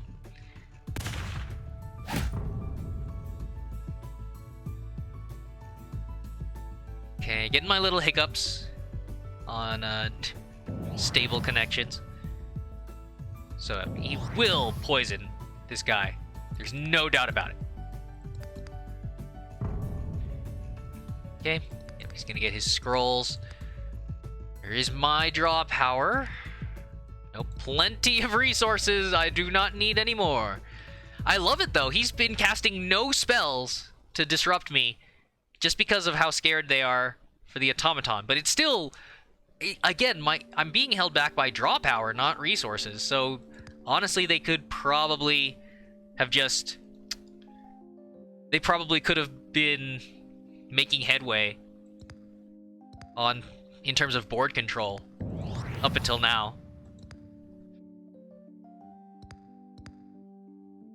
I mean, maybe that's the problem, that the only spells that he had didn't kill, so he would just be buffing this thing insanely strong anyways. Alright, so yeah, how about I can get rid of you.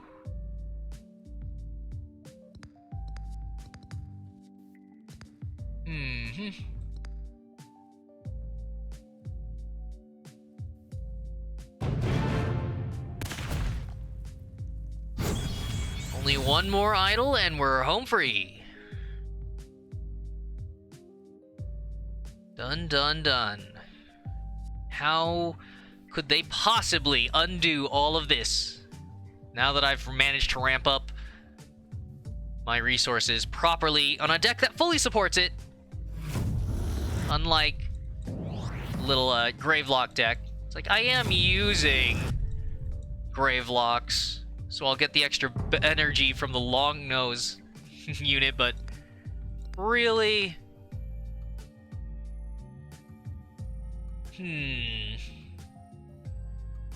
But really, yeah, a specialized deck for all these bonuses. Okay, so I can turn this into a powerful piercing shot, destroy all of that. It's pretty clear that's what I should do. 13 damage. Piercing always halves at every new target. So, yeah, dead. That leaves me with, so 13, down to 6, down to 3 idle damage. It's fine. I can increase it to 18, then 9, then 4. That's, yeah, not worth it. Okay, we got this. He'll just attack to kill him sooner from poison. Yeah.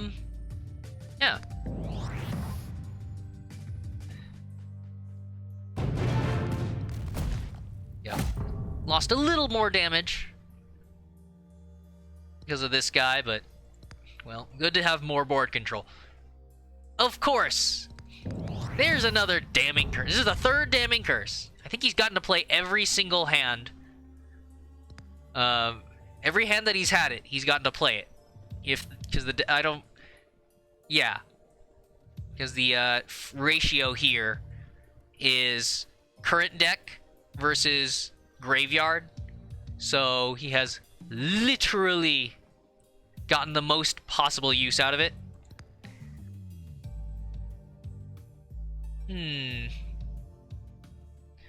Alright. How about go fuck yourself? I'm gonna stack the little wind-up automatons here.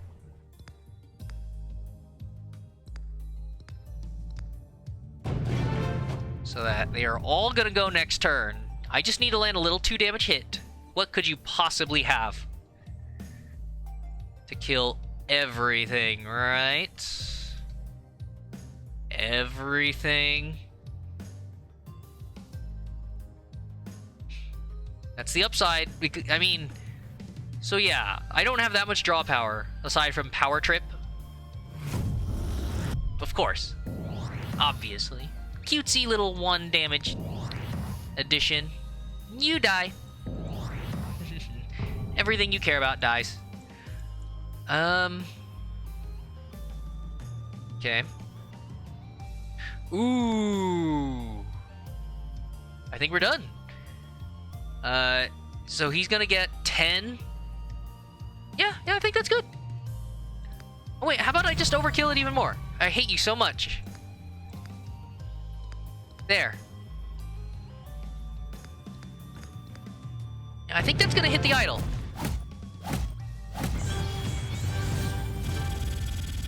So yeah, for a lot of decks, the idea is that no matter how many resources you get stuck behind how many cards you can draw to put those resources into effect. But with energy specifically, they have a lot more mechanics that go into rewarding you for stockpiling resources if you have to. You can still get more benefit that given turn. Then you have then you can just burst spend it on a later round. So, yeah, kind of negating the entire resource curve at times. There are entire decks. I mean, the power-up deck there specifically has several high-tier... Oh, I only have the one. Oh, I streamlined it. So, yeah. Burst spending or continuous spending. So you can get benefits from just increasing your resource amount. Because there's so many with all the other factions, there's times where it's like, I need an option to play this turn, but that's going to hurt me in the long run because I'm not going to be able to afford something that I need later. But instead, here, like, just right off here, you can spend 3 resources to have this thing attack based off of its cooldown, its countdown. You could potentially spend these resources every round to turn this thing into an instant attack whenever you want. If I can combo that with the extractor device, gaining 1 more resource every round ramps up really quickly. They have to deal with it. You can make this into piercing so that it kills stuff and it still hits an idol for resources. Start increasing its stats. What is it? Machination kind of works fantastically with it because you want more countdown, and because the countdown becomes attack, and you also just get attack. And that's just one example. The other ones are like they have several factories where you spend resources to churn out another little robot buddy to flood the field. So like you can just upgrade for any scroll that you draw, you can just choose, I'm just gonna go into resource improvement. And effectively that becomes draw power. Kind of, but not really. Because the production facility creates a unit that you would otherwise have to play. But you can do that every round if you have enough resources. It's like, how about I just play it?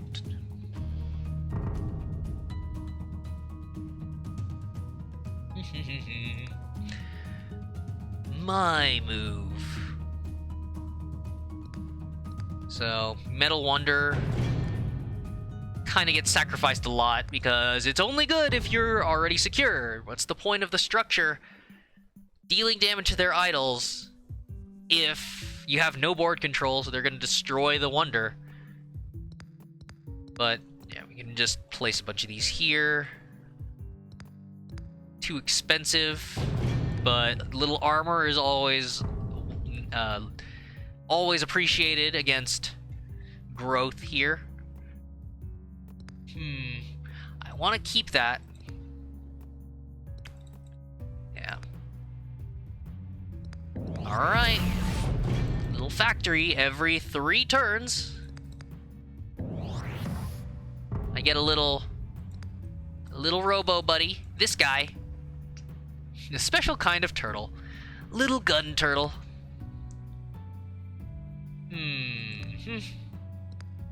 Alright, I'm just gonna go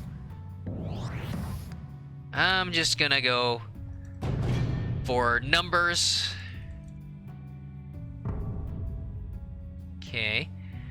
So, here's an example where... Yeah.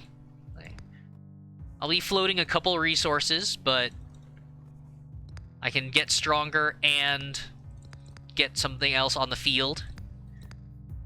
5 resource for fighting growth. Pretty much expect Kinfolk Veteran every time. Just assume he has it in his hand. That sucks. So this guy is awesome. Healthier structure.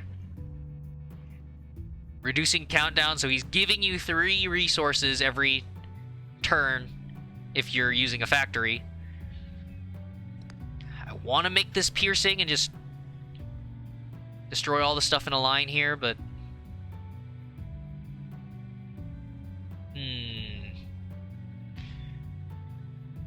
Okay. No piercing, because we are going to outswarm them. And next turn I should be able to place this guy.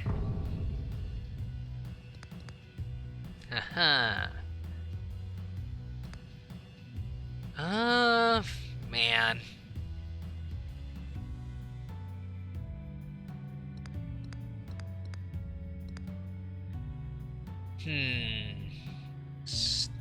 Oh, yeah, sure. Keep going. I can afford this. It's gonna keep wearing my guys down. Nice. Okay.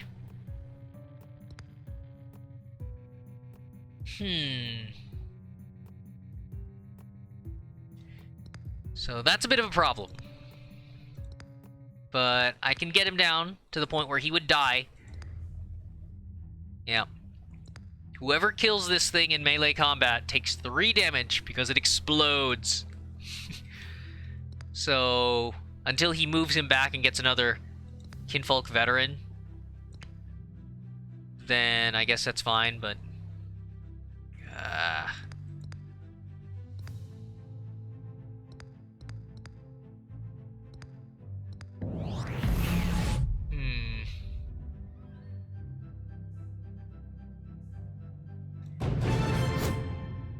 I feel bad throwing away the Excogitator.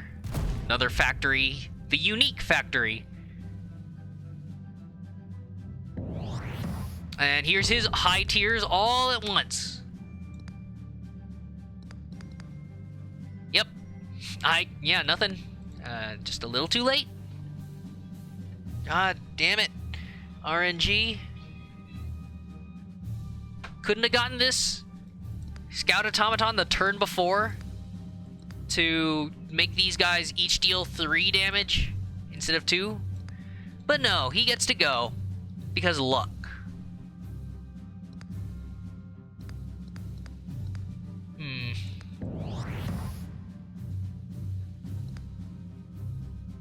Alright. We just take it. We just have to take the hit. All 3 Kinfolk Jarls. Perfect. Perfect death. Okay. Well, the number of other automatons. So I can get that up to 5. I can give him piercing. I want to sacrifice for resources and scrolls, but with no guarantee of how helpful it would be, I kind of have to do this. I need to deal with this asshole. My. Probably shouldn't even move towards these guys. They're just a ball of destruction waiting to happen.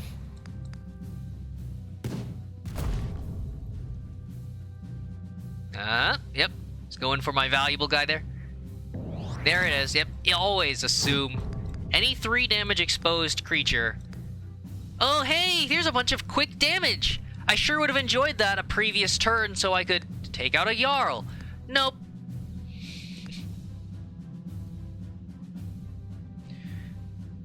I get nothing. I get 1 more robot out of this.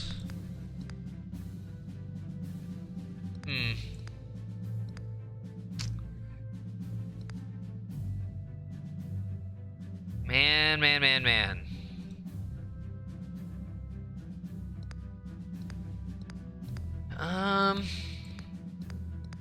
If he goes for the center, I get a retaliation attack. Okay. Well, he's at least tanky enough to survive Kinfolk veterans. My gosh.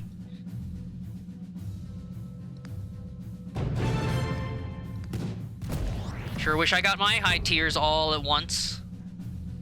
Yeah, rally got hand, everything goes. Murder. That's growth. Give me something. Nope.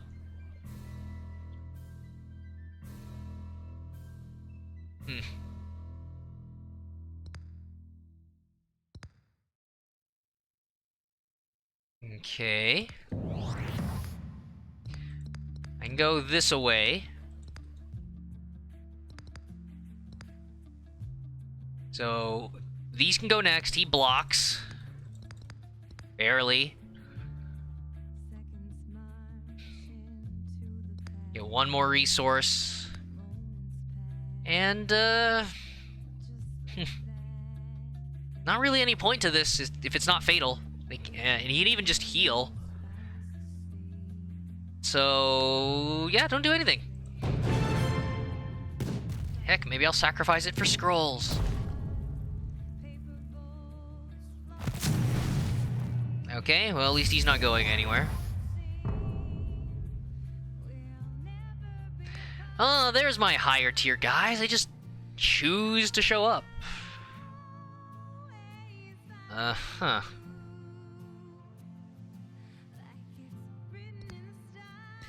Any options?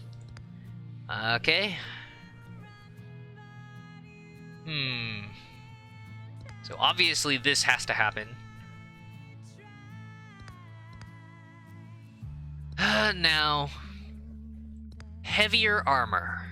Low initial damage, but he protects all these little guys behind.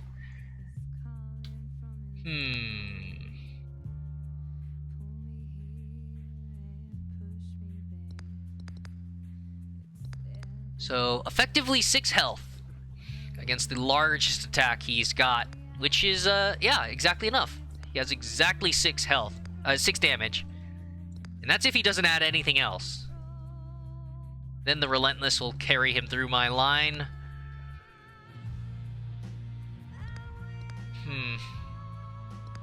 So, I might just sacrifice that guy. Oh! How about, yeah, how about they all just go here?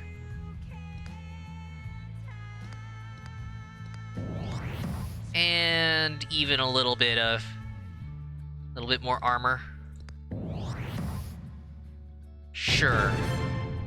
Protecting something or not, it's still a really good attack. Come on down, buddy. Uh-huh. Hide in your little corner.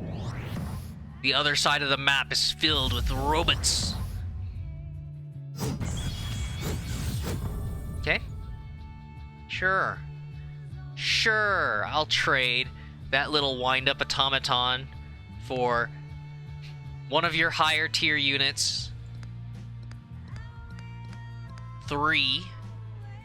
4. The only thing that could happen then with the attack power he's about to gain for vengeance, for me killing his Frostbeard, so this guy is going to have 6 attack. So, yeah, he might just kill this automaton. If I'm lucky, maybe I'll get... No. If I'm lucky, I could have gotten another scout to raise this up to 3. I mean, I could do that, because then it's resources. But no.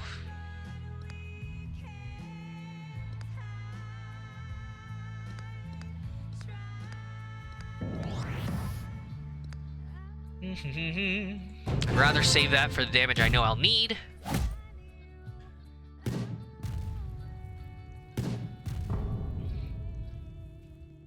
So here's the downside of his cutesy little Dryatic power. Walled units, but they don't get to move.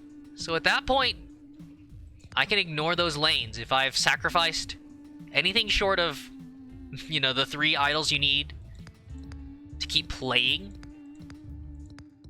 you can just write those off. It's like, yeah, no, I'm not getting him. I can start punishing him for all the enchantments.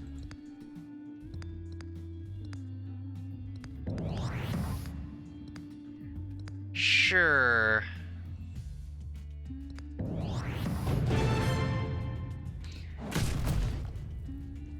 Automaton deck. Robot. Power.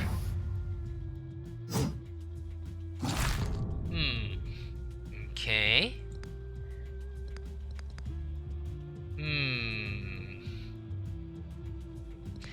I up him to 5 damage. Yeah, 5 damage. They're kind of a... They do take the attack. They do, but of course they want to spam the wolves on his side for attacks and blocking. Sure. Kill that off. Ready there.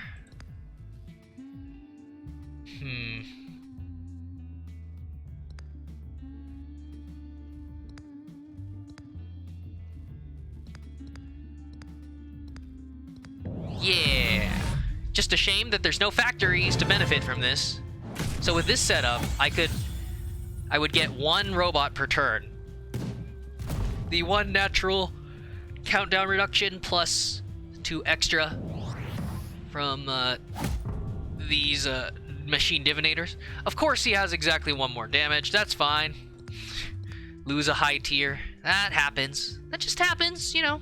Just happens. Okay. Fine. It's 2 idols down.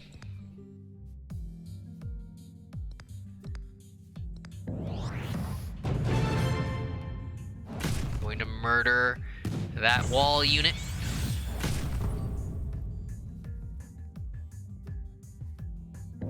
Uh-huh. Okay, if I can find 1 more damage, I can get rid of all of that. Alright, well I guess that's what I asked for.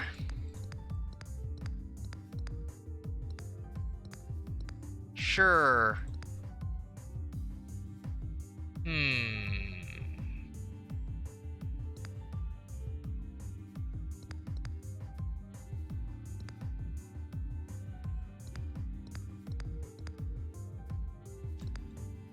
Yeah, fine.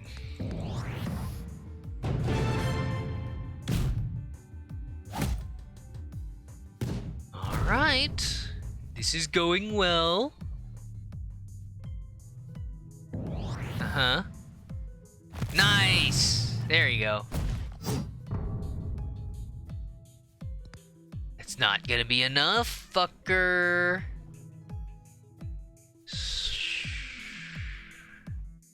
Sure. I'm always thirsty for blood. Oh, I'm an idiot. I had the set. I was gloating, so I was assuming it was at 10, but of course I'd already hit just the other turn. So could have killed him. This guy isn't upgraded, so I don't get to see his stats anyways. But you know, you always want a more effective turn. Yeah, you get to live to see the end of this game, Kinfolk Veteran. You get to grab a quad idol kill.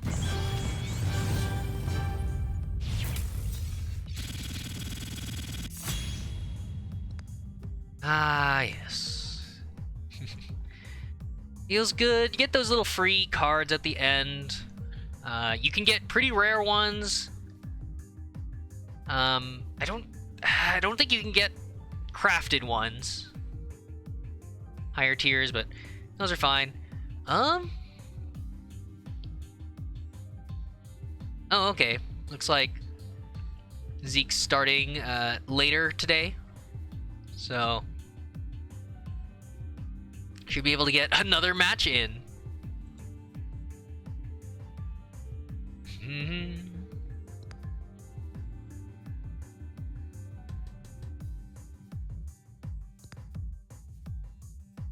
So I guess I might as well just do open a pack.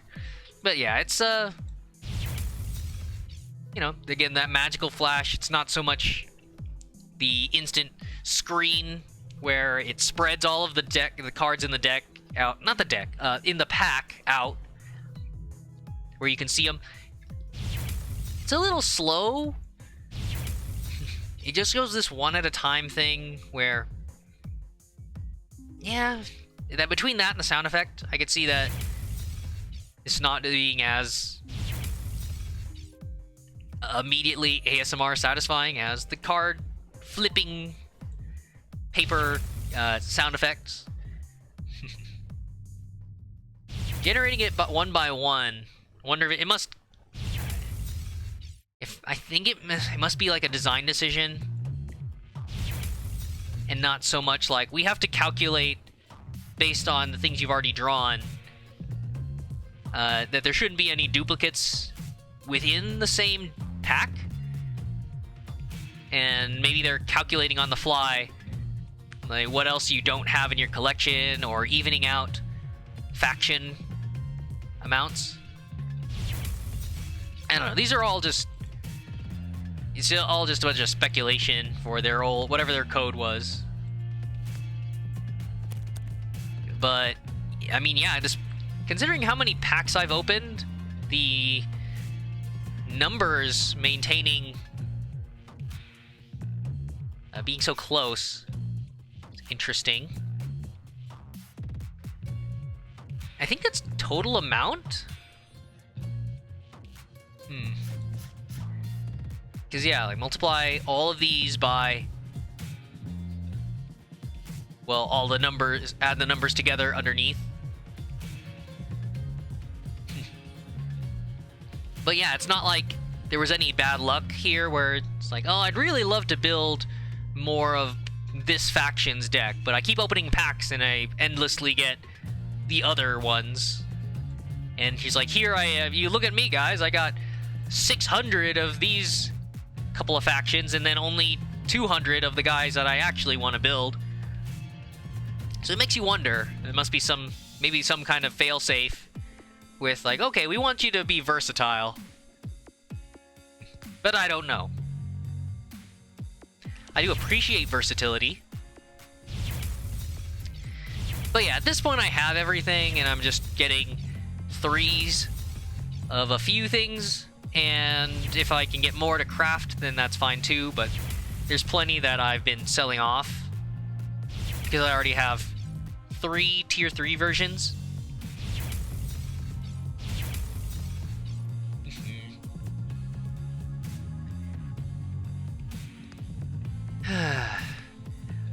And otherwise, yeah, just it's me and the comp stomps. It's I don't know, the lower stress of like being able to play around with my gimmicky decks, getting to make a mistake here or there, but I try not. I don't know. I try to min-max a decent amount. Wouldn't call myself an expert, just an enthusiast, I guess. So all the stuff with, like, consider every possible thing your opponent can do every round. Here are the different decks that the AI can be equipped with. Here's how you counter those. So, I've been kind of... yeah, so within the last month, and I kind of dropped off playing Scrolls for a bit because of my schedule and whatnot. So, but yeah, otherwise, but I was kind of rolling through all of these decks I had built, and once I acquired at least 1 copy of every card in the game, and hopefully, you know, getting to 3, that's the time where you want to finalize your synergies. It's like, oh yeah, I had the makings of this deck before, but I only had 1 copy of the most important card in that synergy, so I wasn't able to finish the deck. So it's like more... I've gotten closer now. These are these old ideas kind of reaching finalization. Finally leaving deck early access. Final version. You can always, you know, tweak something later if you come to some sort of revelation. Alright. So, this is Idle Warriors. Bunch of strong creatures. Synergies based on keeping some of this stuff alive. The Void Gates. Fantastic. But Idle... sometimes I give the decks silly names. Sometimes, but I do mostly try to keep them descriptive of what you can expect to find in the deck.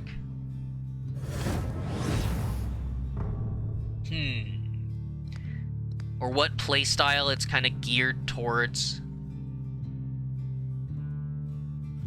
Alright.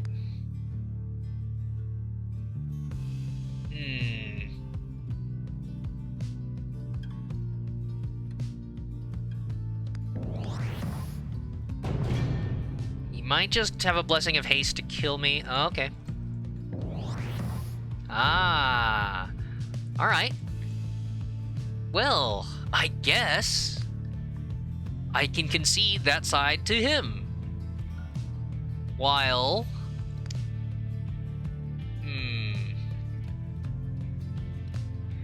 gaining Dominion. I'm a fucking idiot. I'm a turn behind on this guy's cooldown now.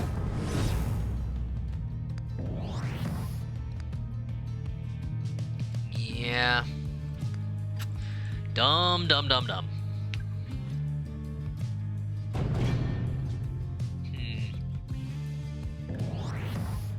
Yeah, he's not gonna leave from behind that spearman.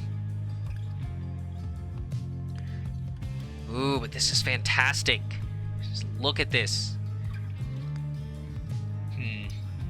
So I have all these options.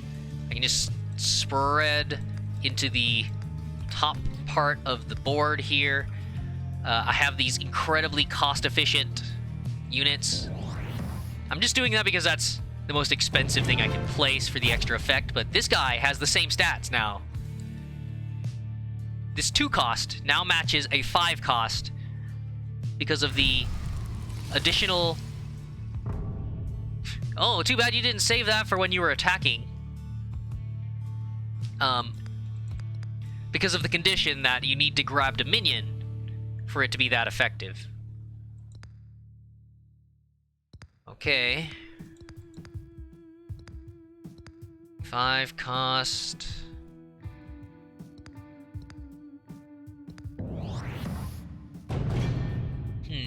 Let's see if he gets another pother. Okay, he can endlessly delay me.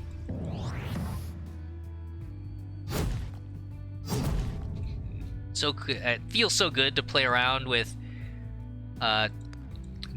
Relentless on especially on a faction, of course, that usually doesn't get to. Normally, like vast majority, of decay, single target attacks.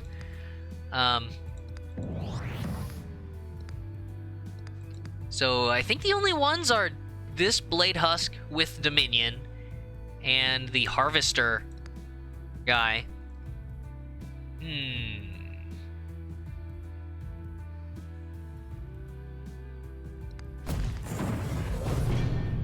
And yeah, the condition on this Husk is grabbing Dominion, killing an idol. Conditional on all 3 Frost Winds. That's, that's always a potential. That can just happen. Cool.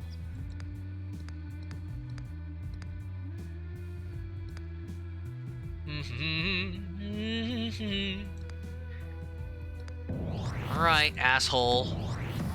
Suddenly, he somehow pulls a 4th Frostwind out of the deck. Okay, infinite. Perfect, double kill, perfect. He could have moved, saved the move for his Relentless. There. Could have killed this Life Stealer. Here we go.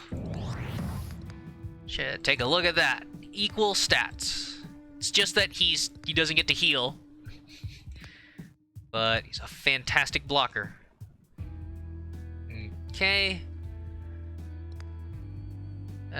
Slay you, deal a bunch of damage.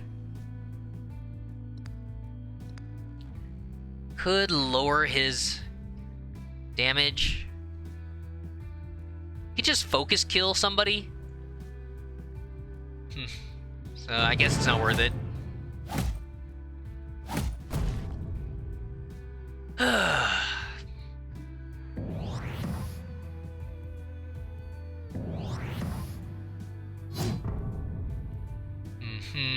So problem here sometimes is figuring out like what triggers in what order. So like when he deals damage, it's healed by 2. So if I hit this guy, the first thing that happens would hopefully be my heal before he takes 2 spiky damage. But if he takes 2 spiky damage first, then he just dies.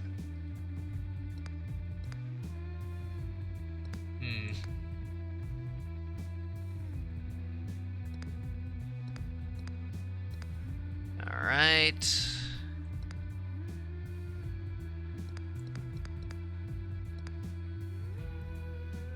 Um,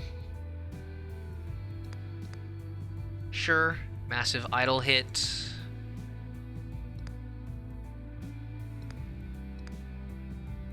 Okay.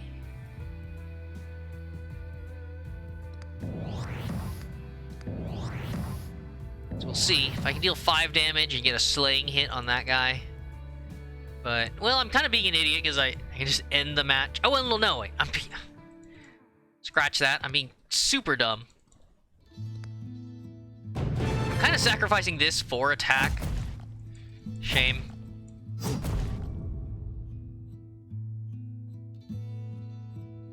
Really? Okay. There it is. I was waiting for focus. Like, there were plenty of times. Alright.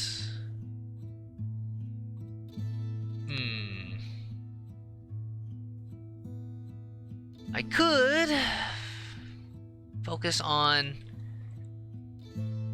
this 7 damage. Nah.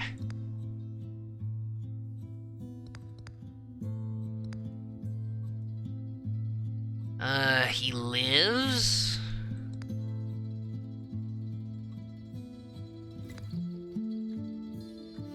No, I'm gonna be a bit of an asshole here.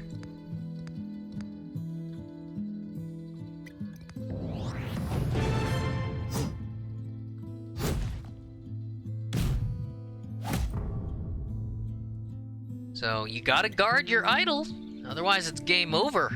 Up to 3. Perfect. Decimation. Such a rare scroll, apparently, but man, the AI has that as a baseline for quite a while.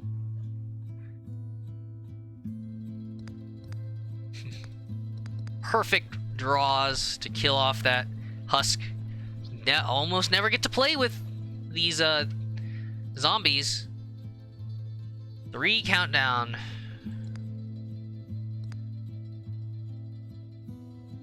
All right.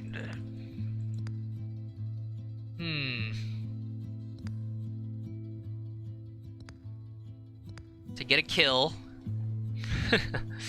Nah, I'd rather get another idol.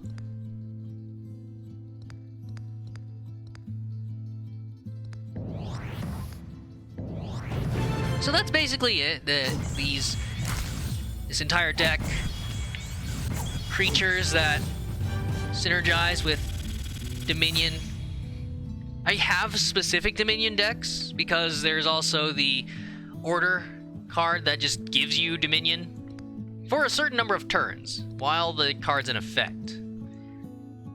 Idle Warriors, Decay has so many indirect ways of attacking idols that you can build several decks around doing it in different ways. But I do like this because, of course, you want board control.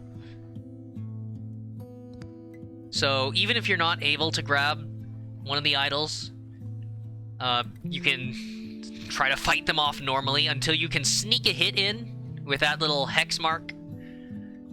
Finish one of the idols off, and then at that point, multiply all of the strength from those bonuses.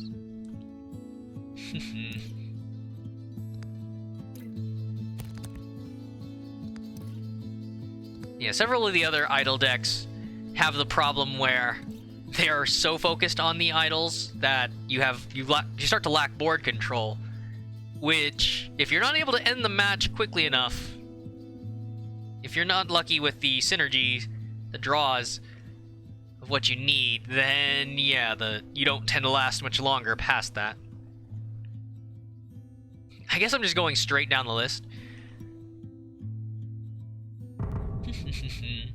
Enchanted Warriors, pretty fun one because of the fun of stacking buffs and just multiplying it with this, spreading the love as much as possible.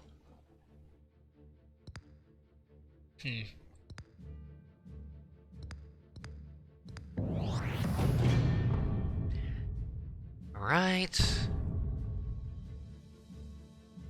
Oh, wow. Okay. Just getting all of my growth at the start here. This is supposed to be primarily an order deck. That's RNG.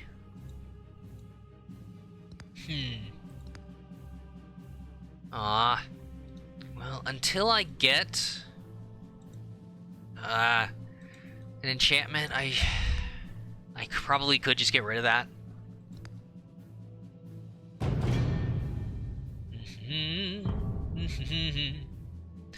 Ooh.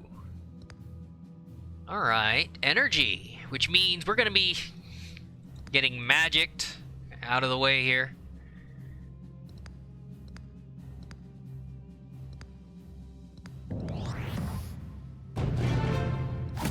Yeah, Kinfolk Brave, you're gonna get sparked real quick.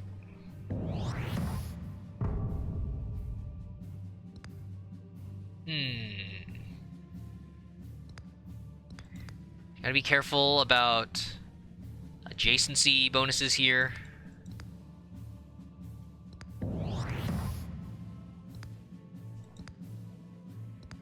I'm a goddamn idiot.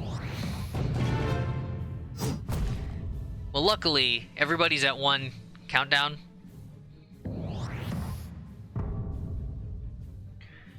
Because normally, you would have to worry about... Ooh, nice! You normally have to worry about, well, what might happen after this turn. If he has Blind Rage, then my Zealot will be at 2 countdown because he just finished his attack. And then the Blind Rage deals his countdown damage to the surroundings. Okay, super lucky that that didn't happen.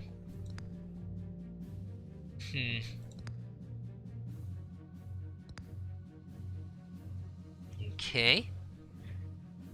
So, here's where you can make this guy go every turn.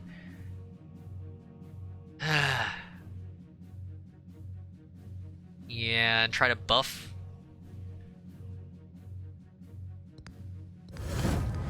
This doesn't have nearly enough of an effect on... Because with the Kinfolk Braves already had on the field, they already attack every turn, so no real sense putting the fleetness on them, even though I want the stats so that I can prevent that from happening. But this is still great.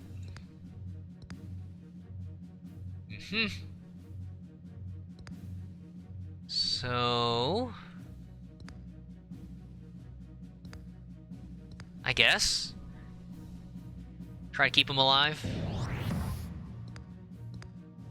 Everybody's going turn after turn. There's yet another fleetness is not gonna help. There it is. So just a little bit, but luckily not enough to kill anybody.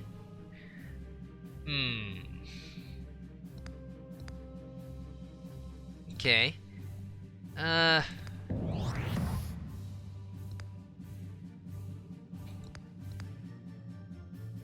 So yeah, that should allow me to heal up. Do.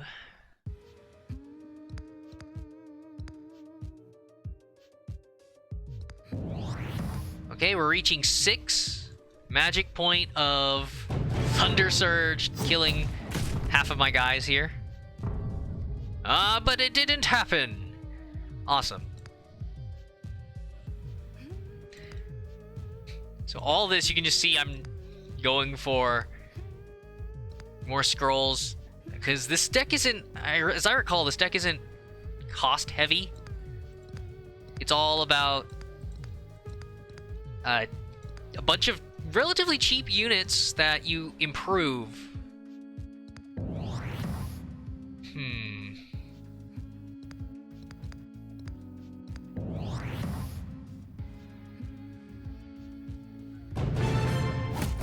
You improve until they become unstoppable, and they scale into the late game.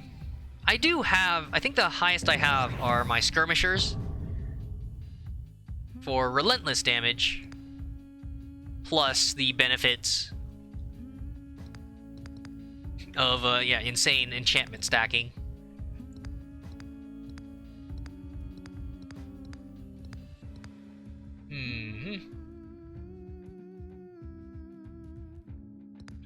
So fleetness, he's going.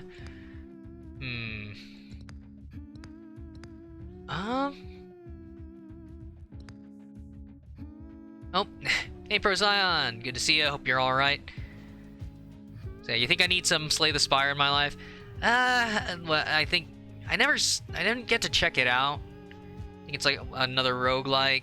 I saw it had, or what? I don't. Oh wait, no, I'm thinking of. I might be thinking of another one. Well, it might be another roguelike, anyways. Well, yeah, like kind of a dungeon crawler or RPG thing, and then yeah, they had deck elements, card elements, as far as like equipment or skills or something. So, yeah, it sounds cool.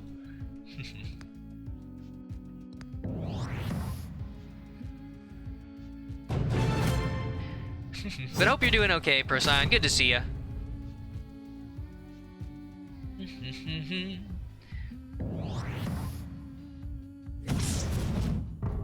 Alright.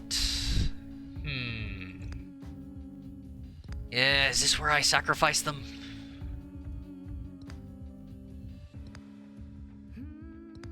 Alright, But yeah, if you just want some nice theory crafting, deck construction, then I could search Steam for more of the matching tags, I guess.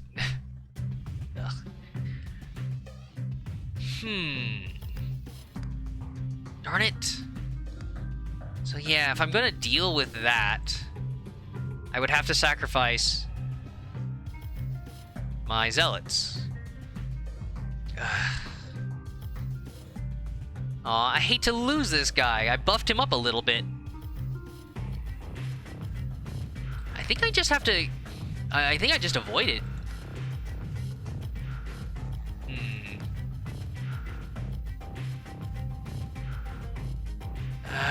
And I honestly should get rid of the... Just sacrificing to get rid of the cannon automaton is also a pretty solid move.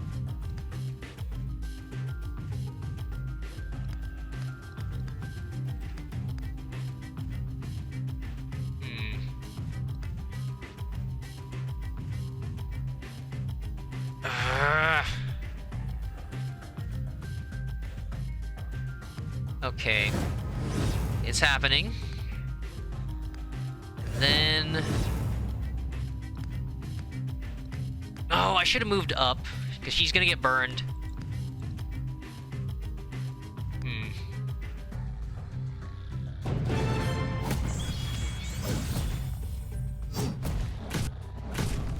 Could have healed. Yep. Just stay there. I'm gonna make sure that you are completely useless. Until you block with something else, this guy is going to tickle you and slow you down. Ah, there we go. Okay. So it's only one attack, unfortunately. Man, oh man, oh man. Okay, he's already got the enchantment. So I can actually... Yes, this'll work.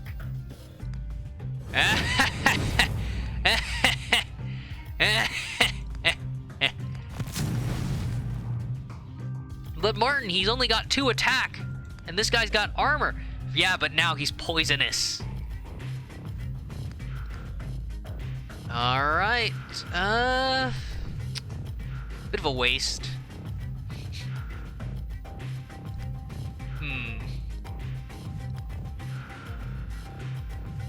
Yeah, sure.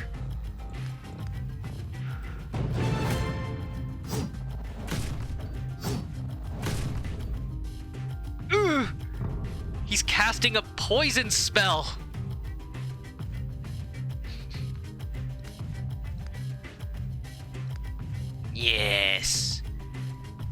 feel it drain you from within.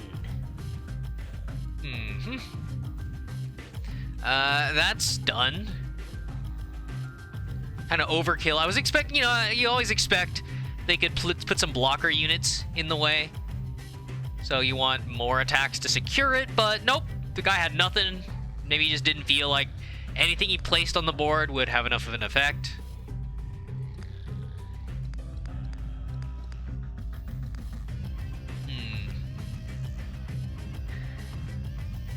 The only thing that would kill him now on energy side is a violent dispersal. And nothing's going to change about that until I get 8 health. So this doesn't even matter.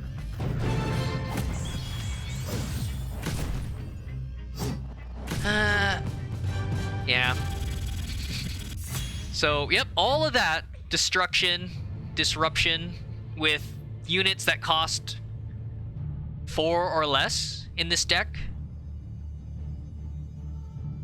Yeah. And just enchant to make those cheap things powerful.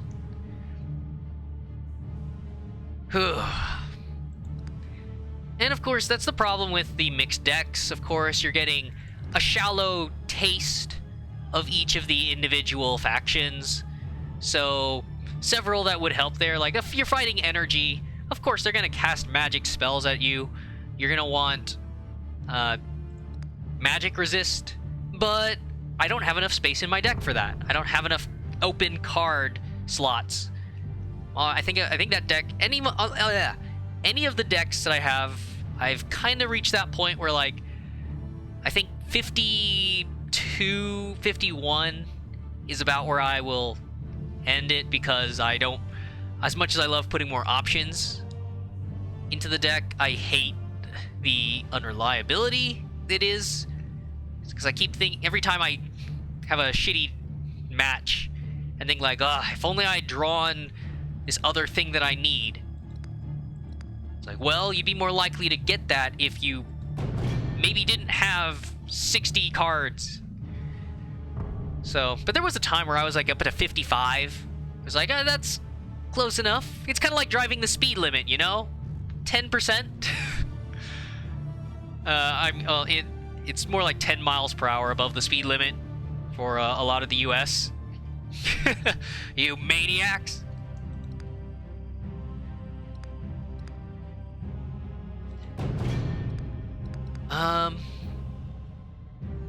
So yeah, Sungnef seeing did a sequel to Warhammer Quest on PC.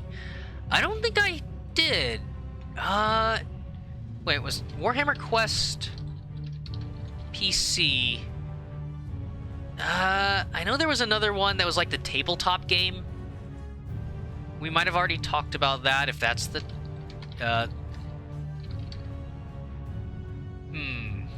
a sequel. Yeah, the turn-based. Yeah, I think this is the one we were talking about. This overhead view. I guess I could monitor view. Yeah, I think you probably brought it to our attention. Probably talking about, like, yeah, tabletop days for the original. So, yeah. Released the other day, this year. So here's hoping it works out. Again, all the Warhammer properties, Games Workshop stuff, if it's done well, satisfy the fans, etc., etc. CS Sungnef and Armageddon Empires. Did that get mentioned too? Darn it. Oops. Empires. It might be an older GOG game.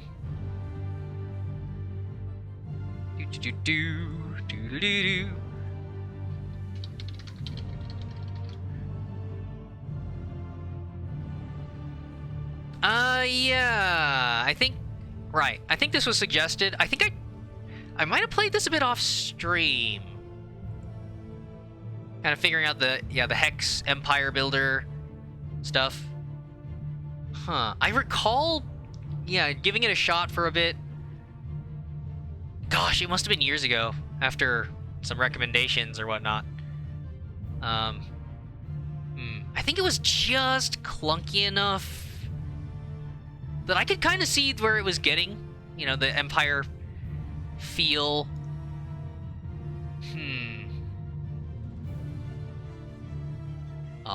But yeah, there's a lot of classics that were Panzer Dragoon, Panzer Corps. Gosh, I don't know. All the stuff. I looked over my uncle's shoulder, seeing him playing. But yeah, I think it was cool. But the problem is that there's plenty of games I recognize as interesting and interesting idea, but that I won't necessarily play by myself. I think this is kind of continuing, I guess, the discussion I didn't have about Rogue Empire the other day. Is that, you know, cost analysis aside, just by pure gameplay, by competition with, like, the Binding of Isaac, FTL, like, all of these, the long-running roguelikes and these Empire builders, and there's plenty of games where they're cool, but that I don't see myself getting into all that much. So, like, Sword of the Stars, The Pit, for example, like, those were fun times, but it was hard for me to get into the lengthy kind of dungeon crawl all the time. Yeah, and it's like, those are fun, but I don't play that all the time either. It's just, But it's a shame. There's never enough time, and I don't know. Well, plenty of Twitch streamers who I don't know, specialize, perhaps, or check out, like, long-forgotten games. I mean, here I am playing Scrolls, a game that is, abandonware at this point. So, like, you know, in my own style of, like, hey, did you know this is a thing? But nope, there's Hearthstone and Magic the Gathering, so I doubt this will garner anything. Anyone who wasn't already super into it. Anyways, I'm sorry, rambling on that one, but yeah, tabletop stuff, hearing about it, nice, trying it, yeah, I googled it, Sugneth, developer's website, card game, 4X, yep. So it was pretty cool. I think I tried a couple of different factions, or I forget, like, yeah, which map I started up.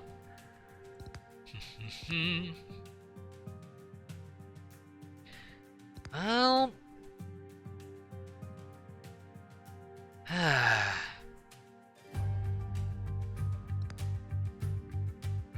all right. I'm gonna try something here.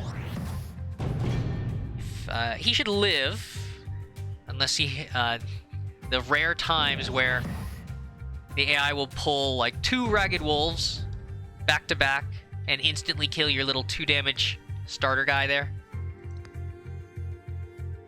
Well, now, unfortunately, it's a bit of a waste. Okay, he'll probably live. So, I could have pulled a scroll here, made it, if it was a spell, got 2 damage, kill this guy. Lady. But...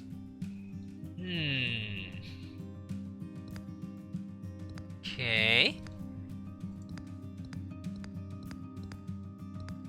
Just a big, beefy wall. This wall of a man. Of course, we're separating, like, video game mechanics and values, whatnot. But for 5 health, that makes that guy on par with an obelisk that I can plop down. 5 health. The only differences being the unique properties, like he can be poisoned, the obelisk can't. He can move as a creature, the obelisk is a structure, so it can't. But 5 health wise, this guy is as tough as a stone chiseled tower. So yeah, good on him. I work out.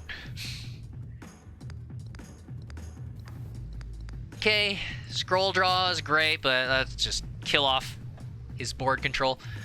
So yep, Sungnef. Yeah, map random generation each match. Yeah, I think there were a couple of the cool bullet points on like what went into all that. It's I mean, I enjoy Civilization. It's been a while since I played my last game of that. Yeah, the Empire, there's several that I have marked on Steam. I mean, God, the cool ideas, stuff like Sim Ant, the one where you're literally looking down, seeing all the little dots scurrying about. Of course, you can zoom in to see the models, but it always, yeah, the whole appeal of the Empire Builder, where you're just seeing all of them working, and the industry. You're so proud of the guys. And then, of course, crushing your enemies, crushing the red dots. All right. Yeah. I want to play around with the I want to show off the Arbalist. I never get to.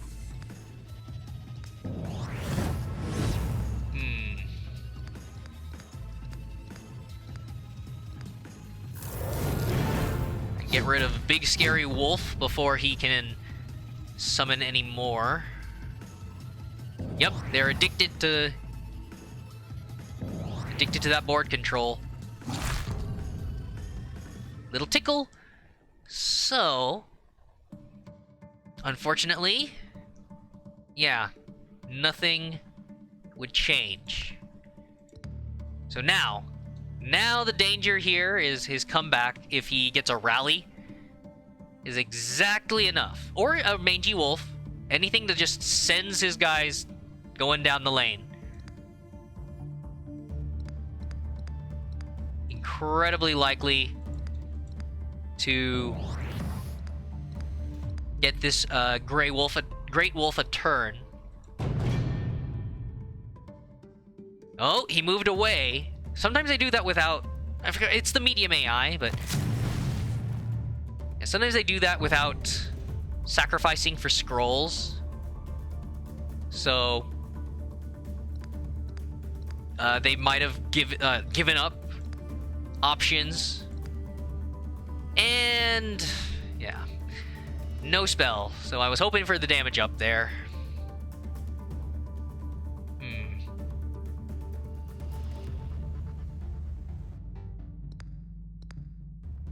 Yeah, I'll take it. Boom. Damage up for fellow knights, friendlies. Yeah. So dead, all of them. Crush, kill, destroy. Sir Knight Scholar, has your research turned up anything? Yeah, sorry, nope. Been a whole lot of, well, I guess I've been studying biology. A lot of, the anatomy of these kinfolk, their inner organs. Been seeing a lot of that. The wildlife, yep, seeing a lot of dead ones of those. Any actual study? Oh, no.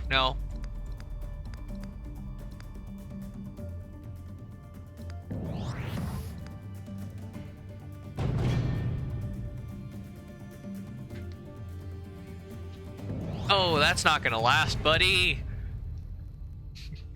So most order is relentless for a melee application of individual points of damage. Clean, like 5 damage would cleanly kill this. Piercing, whole other beast. Your basic crossbow unit for order doesn't get to, but this big guy,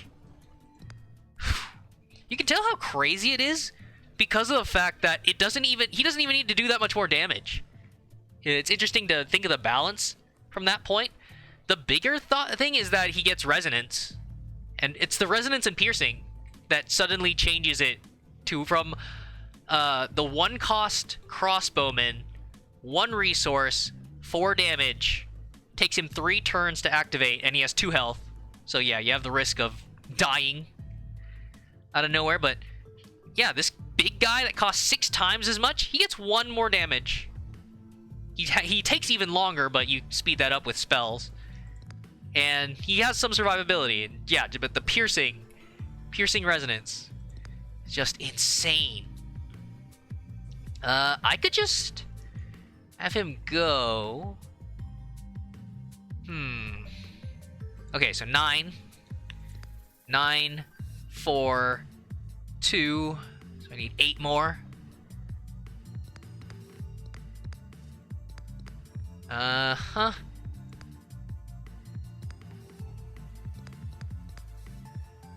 That's 12 damage. That's dead. And then resonance.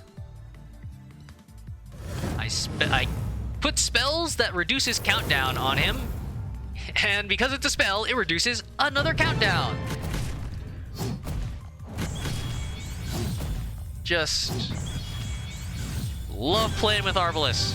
So many decks in my collection based around resonance that lets you play around with spells more. So it's like the big balance that you have in terms of what you put in a deck is the standard stuff, where a lot of card games, it's about like, oh yeah, you need this amount of creatures or structures, you need an army, yeah, we need all the cool units that we can put on like advertisements and whatnot. It's easy to market units because they're a face that you can attach personality to. That's why you have all the heroes in Hearthstone and all that. Like, look at our art style, it's cool. But yeah, for board control, you always want that army there. But then it feels so good, where the downside is, it's like having to take care of your army, your creatures, units, your structures, until they're ready to go. And a lot of games have that with like summoning sickness, whatnot. You have your enchantments for a lot of games where you buff something that's already there. Your spell equivalents are always about like, yeah, you need something right now, it activates right now. That's a spell, but it stops. So it's like you'd rather have creatures and enchantments for the long run, spells for the short run. So what tends to happen is decks that are heavy on spells fall behind because they're constantly having short-term payoffs that don't escalate. So these resonance options, it's like, you know what? I have a lot of spells in my deck, and I'm benefiting because it's speeding up some other things that I have in play. I have so many decks that are based around the Imperial Scepter. Such a cool card. Just plop it down, and it inspires everybody else with resonance whenever you cast a spell to reduce their cooldowns by 1 for every spell. Doesn't matter what else it is. It can be a creature or a structure. Yeah, the Imperial Scepter inspires these unliving constructs. And that allows me to make some decks. I have a soft spot for Resonating Doom. As edgy as that sounds, the whole point is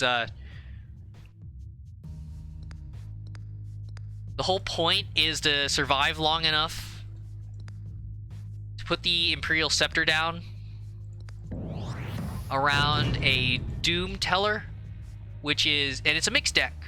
Order for the Scepter, and Decay for the Doom Teller, and just using the Scepter to reduce the countdown on the Doom Teller with every spell that I cast. And sure.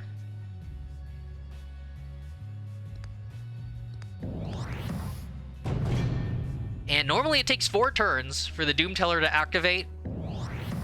And once it activates, it does 2 damage to every enemy idol. So basically you do that 5 times and the match ends. It can do that from anywhere on the map.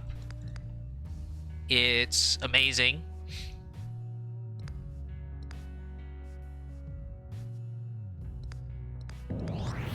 I probably should have put him in front of this guy. So yeah, normally with 4 countdown, it takes so long that you can't expect the Doom Teller to finish that many times or even survive long enough to activate. So it's more like a deterrent sometimes.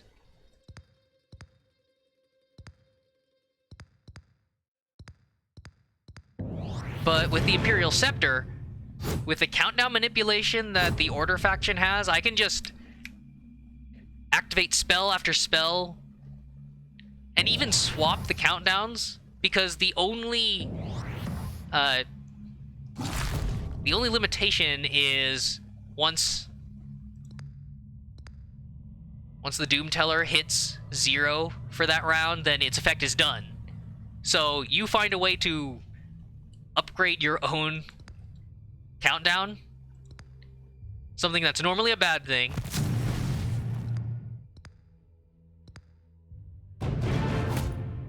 and it turns it into an opportunity to activate the Doom Teller again. Instead of waiting 4 turns, I can just up it to 1, and then immediately the resonance lowers it back to 0. So you do that enough times in a row.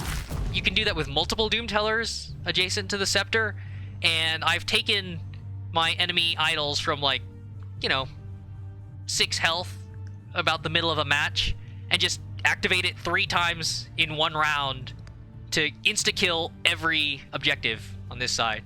You only need 3. I'm taking it all.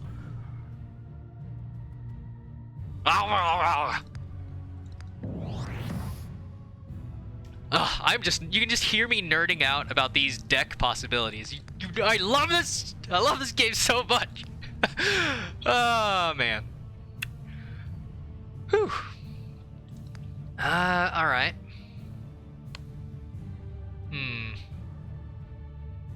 Okay, you can just make sure you don't get to do anything.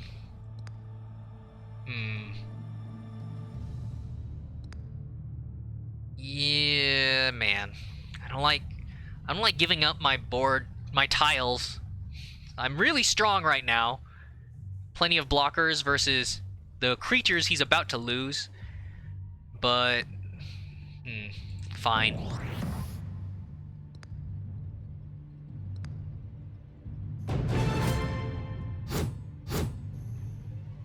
Yeah, this means that my center tile is going to be harder to hold. Only 1 attack going down that lane. Uh-huh. Now, let's get rid of you real quick, buddy. But yeah, I don't like that. Get rid of that damage source, or I have to... I guess I'll just let them do this. 2 damage. I love this, though. They have to... If they want to hit my healing structure here, they take spiky damage. And if they hit anything else, if they don't kill it, it heals up. It's beautiful.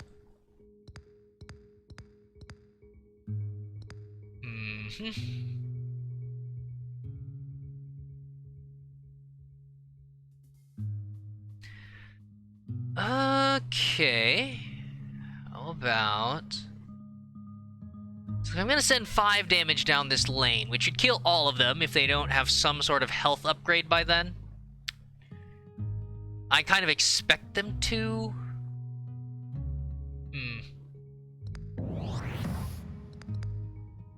The problem is, yeah, if they upgrade enough damage, she might just die.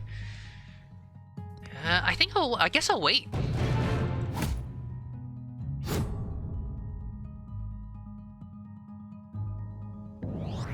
Uh-huh. Okay.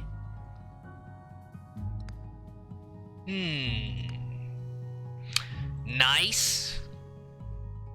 Damage up. Unfortunately, no other structures in my hand.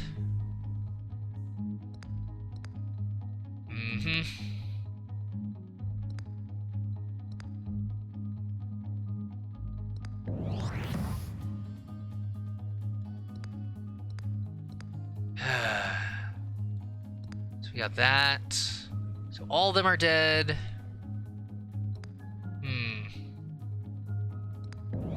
So that's 2 plus 3 because he gets more damage every time I place something on my side.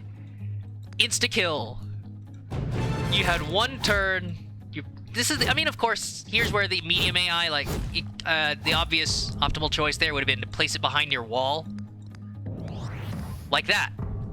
So they're pretty forgiving. So I shouldn't get too gloaty.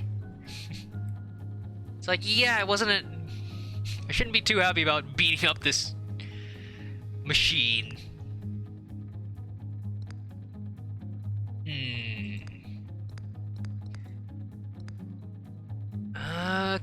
Okay. So there's plenty of options to give him a turn. Yep. So hopefully these guys block in case something happens. I might still be able to kill him because he's getting no health until I place this totem.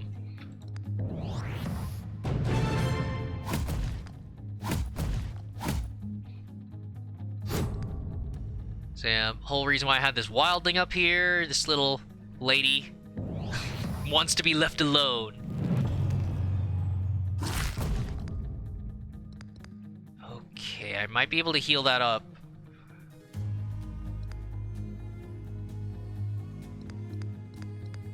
It depends on when that happens. If I get healed by the burial ground first, then he lives. If the poison updates first, he dies. It's hard to tell. Alright.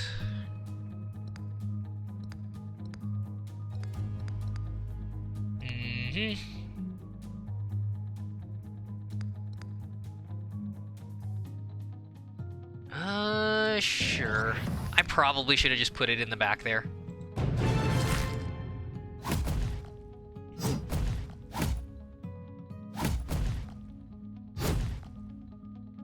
Alright. Moment of truth. He lives! Poison! Nullified. By healing. Okay, well, that's the end. 7 damage. Nope, I can't get it to 10. I'll just take the win.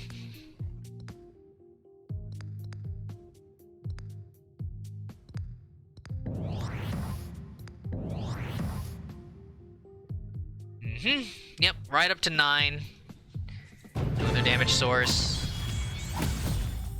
3. I'll take a standard 3 idle win then, I guess. Ugh. I love the Slayer units. Sometimes that's all you can do. Decay has such amazing ways of getting past the trials, because there's so many that make things unmanageable. Anything that I would classify as making units invincible, aka extremely hard to kill, or effective, or actually invincible board control, because there's several times where they'll start off with an enchantment. Everything that your opponent places will have the enchantment. There are several enchantments that will respawn things on the tile, right on the board again.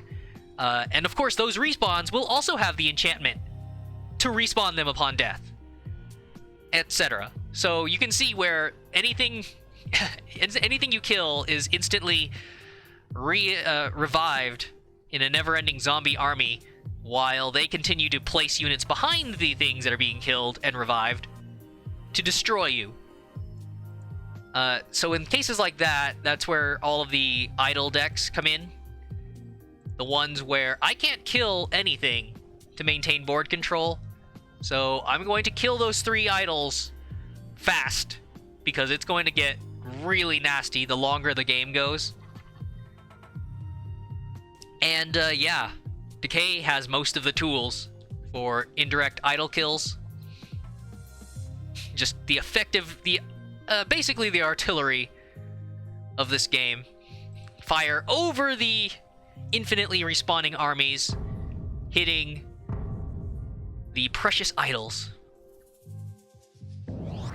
And yeah, all the ones where the enemies are not infinitely respawning, but they have insane amounts of health and attack stats from an enchantment or whatever. Sometimes, yeah, the only way to kill things then is a slaying effect. And Decay also has those. Just deal 1 point of damage to anything if you have the Slayer effect, and the thing dies. 200 health unit, 1 point of damage, Slayer effect, it dies. I have like a deck with ranged units to apply Slayer to them so that I can apply piercing damage.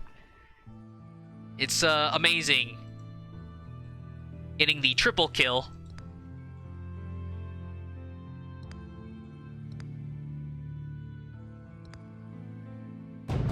It's kind of risky. I probably could have mulliganed the hand to try to get creatures. But I do kind of like... Okay. Kind of like the resource ramping I can do here.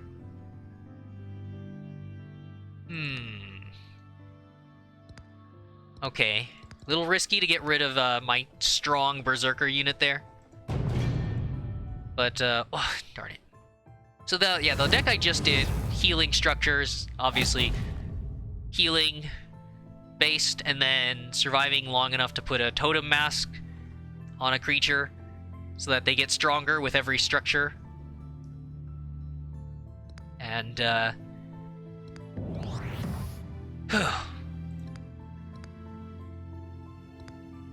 with every structure, and then overwhelming them.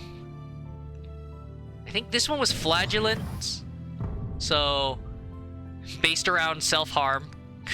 Not against the Twitch terms of service, but in based around Berserkers, sympathy bonuses. So one of the scrolls I sacrificed earlier was for like if enchanted unit takes damage, everything else in the line loses a countdown. So the wildling that I also just sacrificed takes damage every time you play something. So my handful of creatures can suddenly turn my enchanted wildling into a mobile army readying unit. So I can have all these things that were not ready, just move her into the lane, plop something down, and just send a line attack.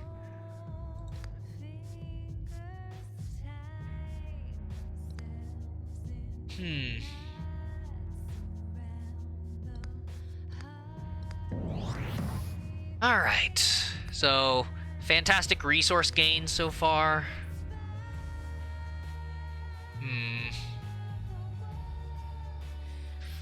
Probably want to keep this. I know that there's a lot of 4 health units that I'm sure he's waiting to put in front of me. But I need the scrolls now.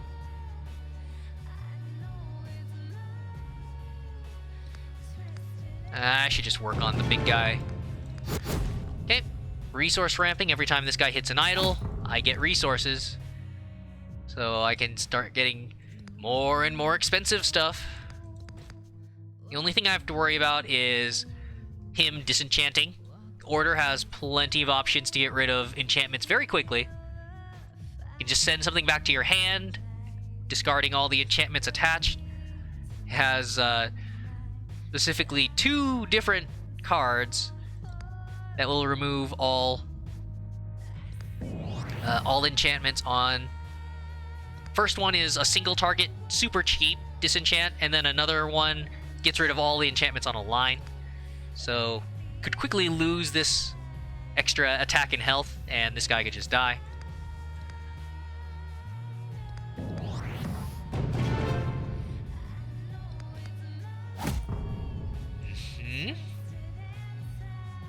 Okay, regeneration. So, if I had used the little kabonk spell for 1 damage on that guy, could have used my magic spell here to kill him off.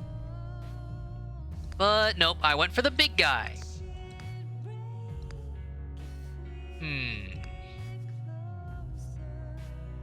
Darn it. No. Okay, we're gonna get ready for the Frost Gale with... Oh! Yeah, well, so much for that. Healing.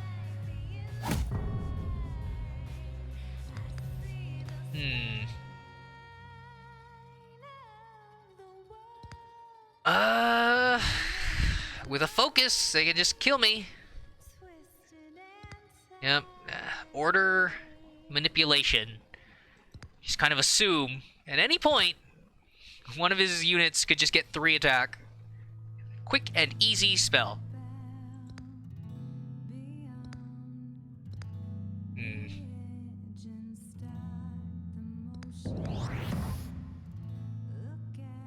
And actually, here you could just put a ducal infantry for 1 more damage.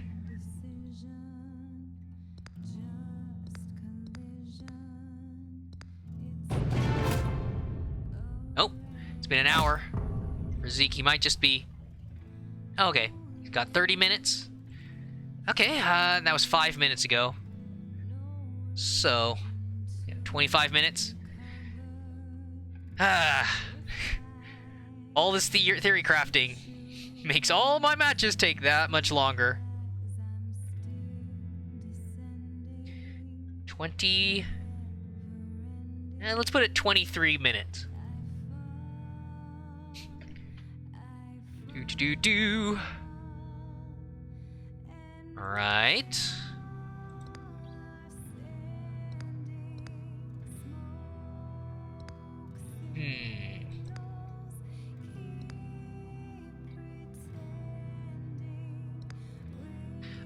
She will die.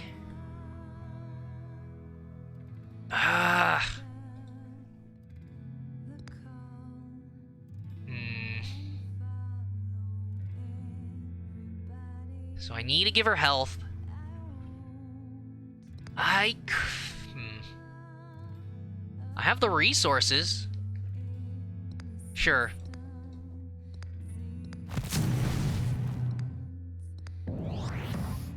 Three and regen. I'm an idiot because that guy has 3 spiky. Fuck me. Haha, that was so dumb. What a waste of scrolls. Dum-de-dum-dum-dum. Wow, that's dumb. Alright. Make him tankier. Make it so that they cannot disenchant him now. Well, they can. That's actually the problem with the, that one scroll I was saying. Where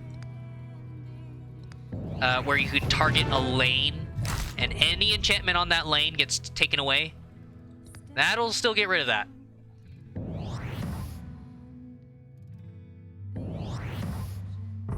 Okay. I'll take that. Take that spiky and live.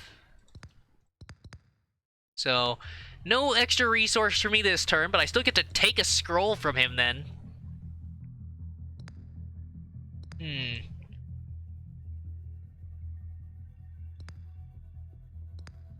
I can still ramp up my resource. This little guy. Pretty inefficient. Floating resources way more than I can use them. But normally the little 1 health Vader here gets 1 shot. There it is. Yep, there it is. Kabonk. I knew it. And perfect focus. So literally all the things that I just spent the last 5 minutes telling you guys about happened that turn. Hey, Purify, getting rid of an enchantment because you don't have warding. Hey, there's the Kabonk that's going to kill the little 1 HP Vader. Hey, there's the focus to kill off that strong unit that you placed down. like clockwork.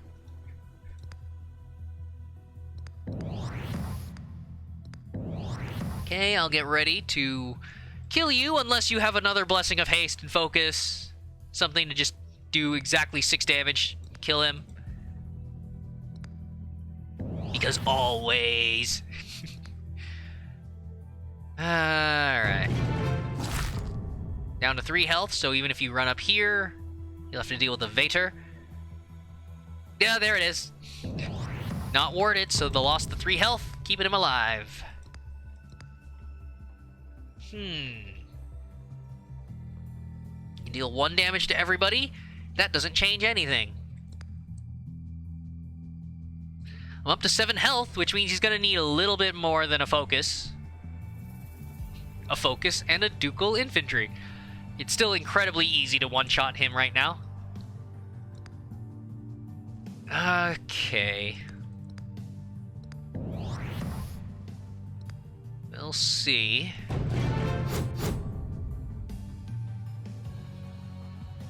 Oh no! Not my cutesy little soldier statue. Yeah. That's a dead knight.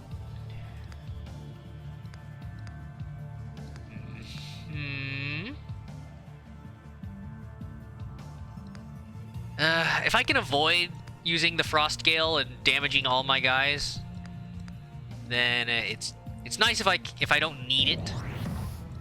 With the more board control I have, the more painful the Frost Gale becomes.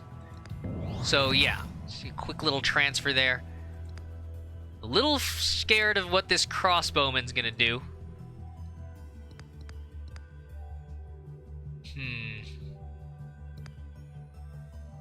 So we got that.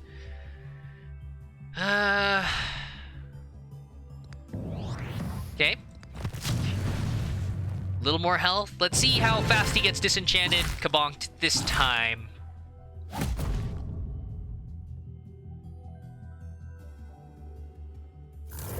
Okay. Nice. Kill the most valuable thing possible. That's order.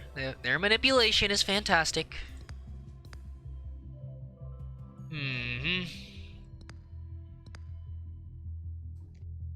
Okay, the wolves coming out to play. Alright.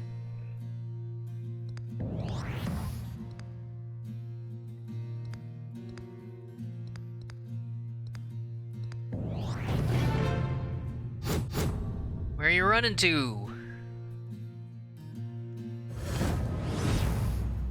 Alright. Can I get 1 more damage up there? No, I cannot.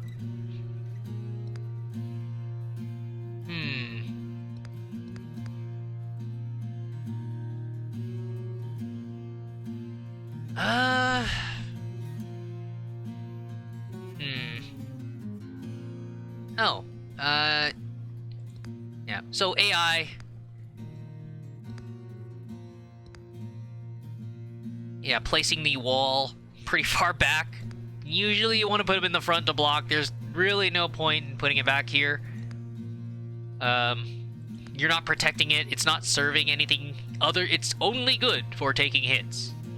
And then, you know, the combos where you utilize structures on the field. But yeah, aside from that, there's pretty much no reason to keep an obelisk that far back.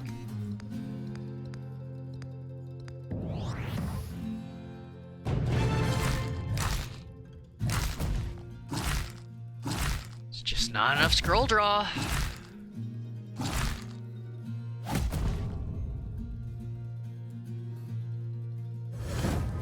Uh-huh. Okay, okay. Tankety tank. He's so confident he didn't even need to put the wall in front of the scholar. But, yeah, 5 kind of takes care of a lot that I got going there. Interesting, interesting. Alright, are you gonna kill him? Her? The little wildling?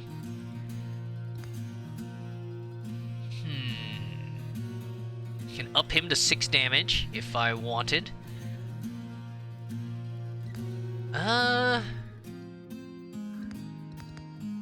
Nope.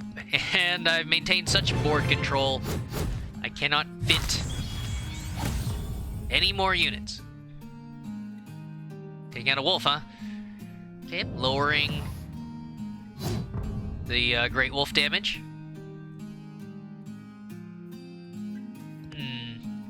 Except I can just summon again. I'm just doing this for the kill.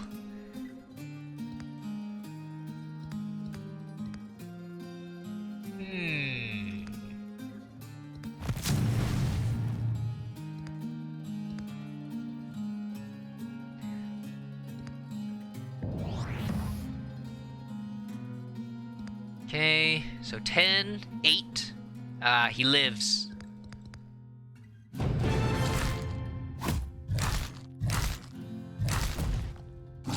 Nom, nom, nom, nom, nom.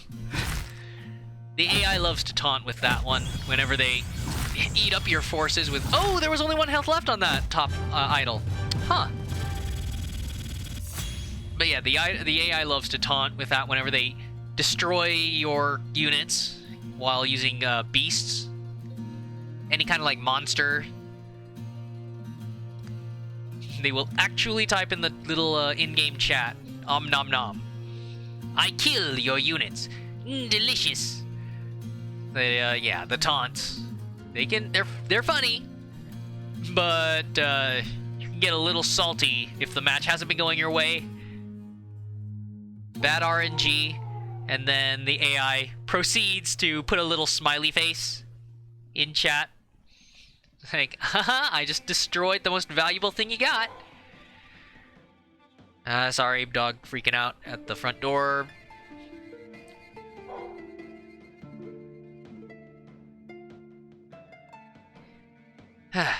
So yeah, that was the Flagellant deck. 13 minutes.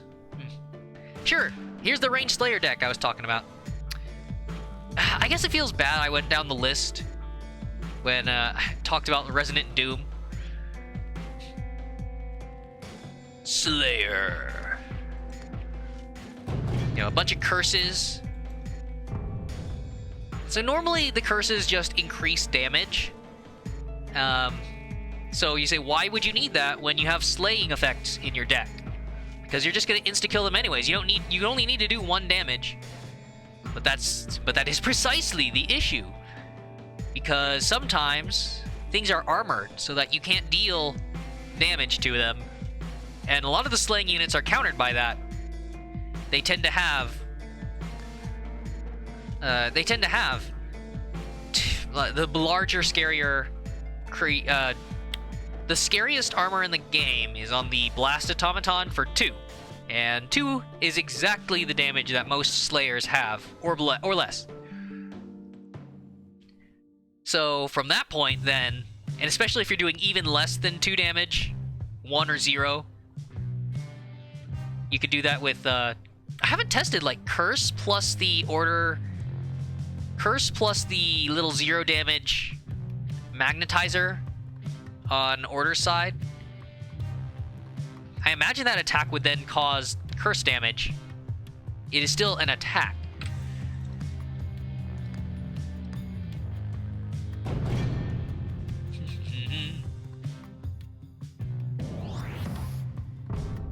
So yeah, just enough to apply slaying past the armor. And then even if I didn't need to slay, then I can kill slightly tankier units. Like here, I could apply Deathly Grasp. Deathly Grasp it!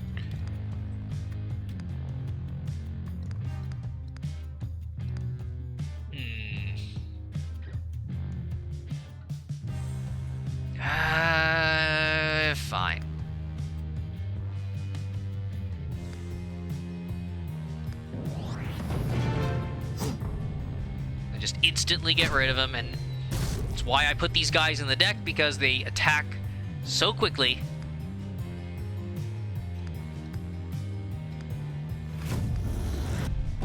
They attack so quickly, and each one of these little puny 1 damage attacks, I can turn them into something that slays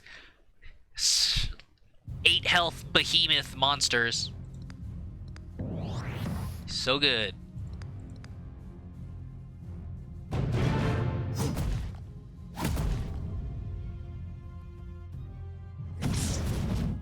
Ugh. Okay, you're gonna get burned.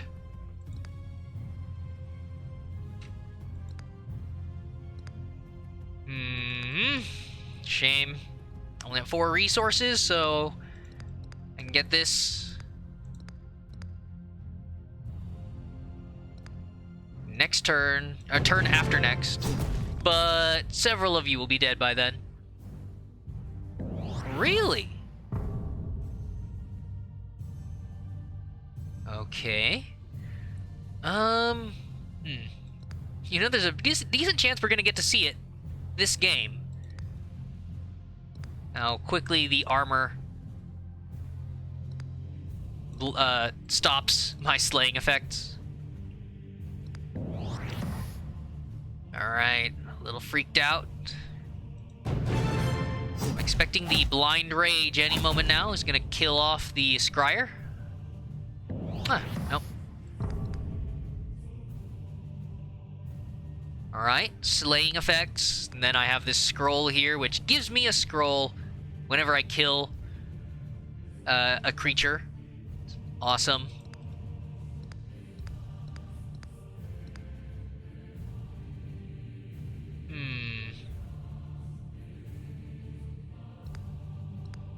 Oh, unfortunately. Yeah, can't place it here for adjacency. Can at least try to keep these 2 high-value targets alive. Well, they'll die regardless, but at least I get a zombie now that Ilmire Witch Doctor is on the field. Yeah, these guys love to heal up. Can't heal if it's fatal.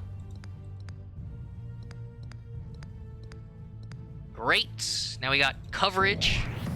So now he can't even use Violent Dispersal to one-shot the Witch Doctor with a spell so that I don't get zombies. So either or. You gotta kill both. And you can't kill well, yeah, you actually could. You'd have to use the combination of spells to get them just low enough to then use an AoE.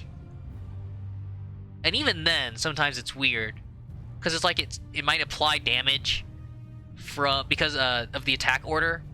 So everything on the field attacks front to back, front to back. The 3 front, middle, back spots, and top to bottom. So lane 1, 2, 3, 4, 5.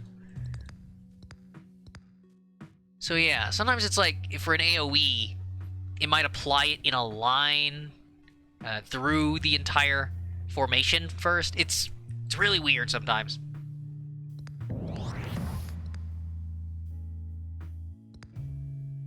Okay. Tiny bit of wasted damage, but just keeping this tight human formation ready to resurrect any of you.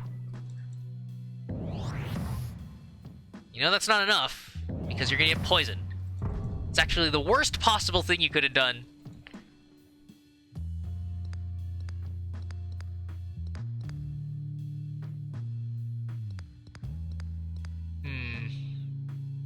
Okay.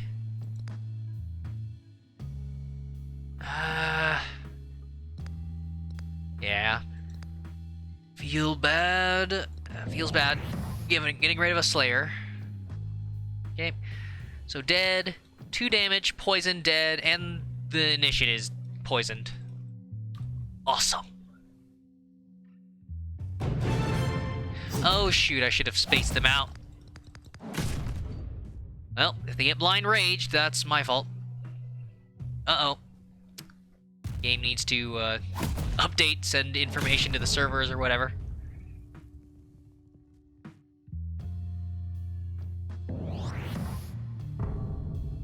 Nice, they lived!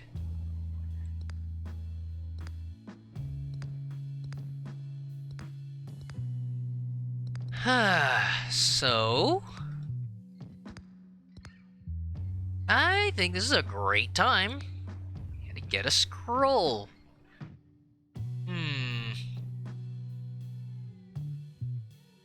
I could have it activate every turn. That's probably better.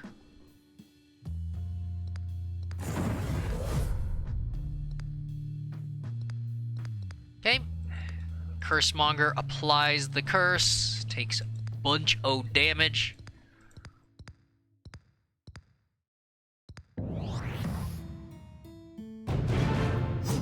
Kill, there it is. Look at that appear in my hand.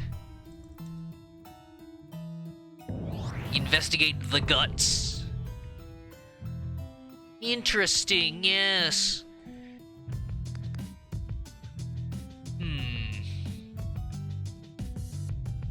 And so you can see up here, I'm probably going to do a piercing attack on this pretty soon. Okay, kind of splitting the witch doctors. Never split the party. For just a moment there.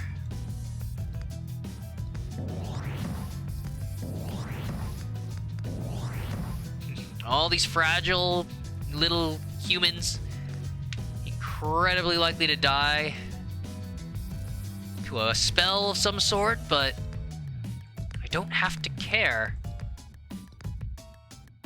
4, 5, 6, 7, 8.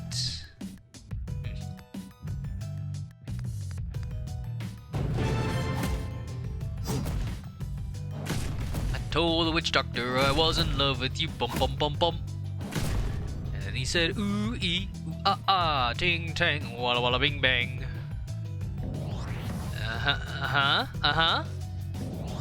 Oh, yeah, look at that. Oh, but, oh, no, no. Ah, they split them up. Clever.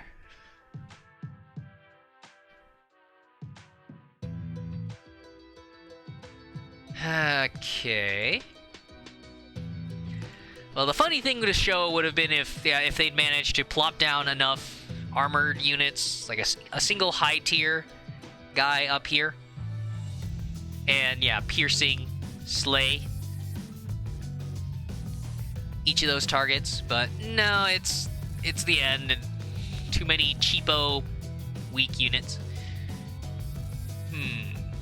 So could just end this round. So 3 damage there. Dead.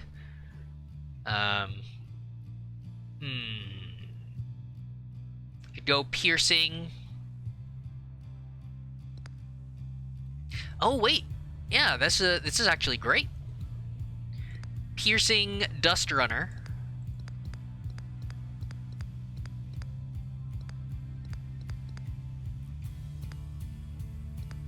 So kills that, and a little Druid Burial Ground, and a final 4 damage hit. I'll place you here. You could say I participated in this battle.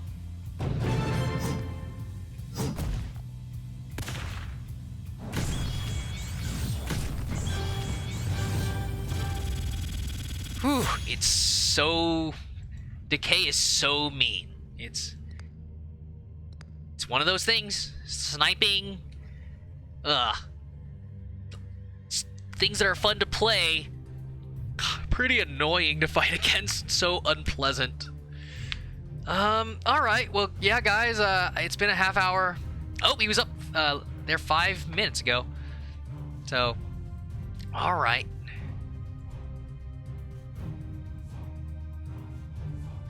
So, yeah.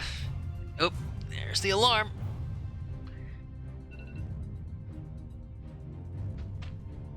So yeah, fun time, guys. I don't know. I gotta check the audio stuff again. Good to play Scrolls. I usually played it off cast, and it was always just so fun to go through these decks. I have so many of these decks that by the time that's the thing. When I go down the list, and I need a change of style, then I have so many of them, and by the time I reach the bottom and start at the top again, I haven't played it in a while, so it's like that deck's gimmick is new, and even among that, I might come up with a new deck in the meantime, and it just adds on to it. I haven't counted, but it's just so fun to theorycraft all that. So yeah, guys, thanks for hanging out. This is the Strategic Retreat. I have such an awful schedule. I'm sure such an awful flake. People don't want to show up. There's no show to be had. There's no community to be had if I'm not there.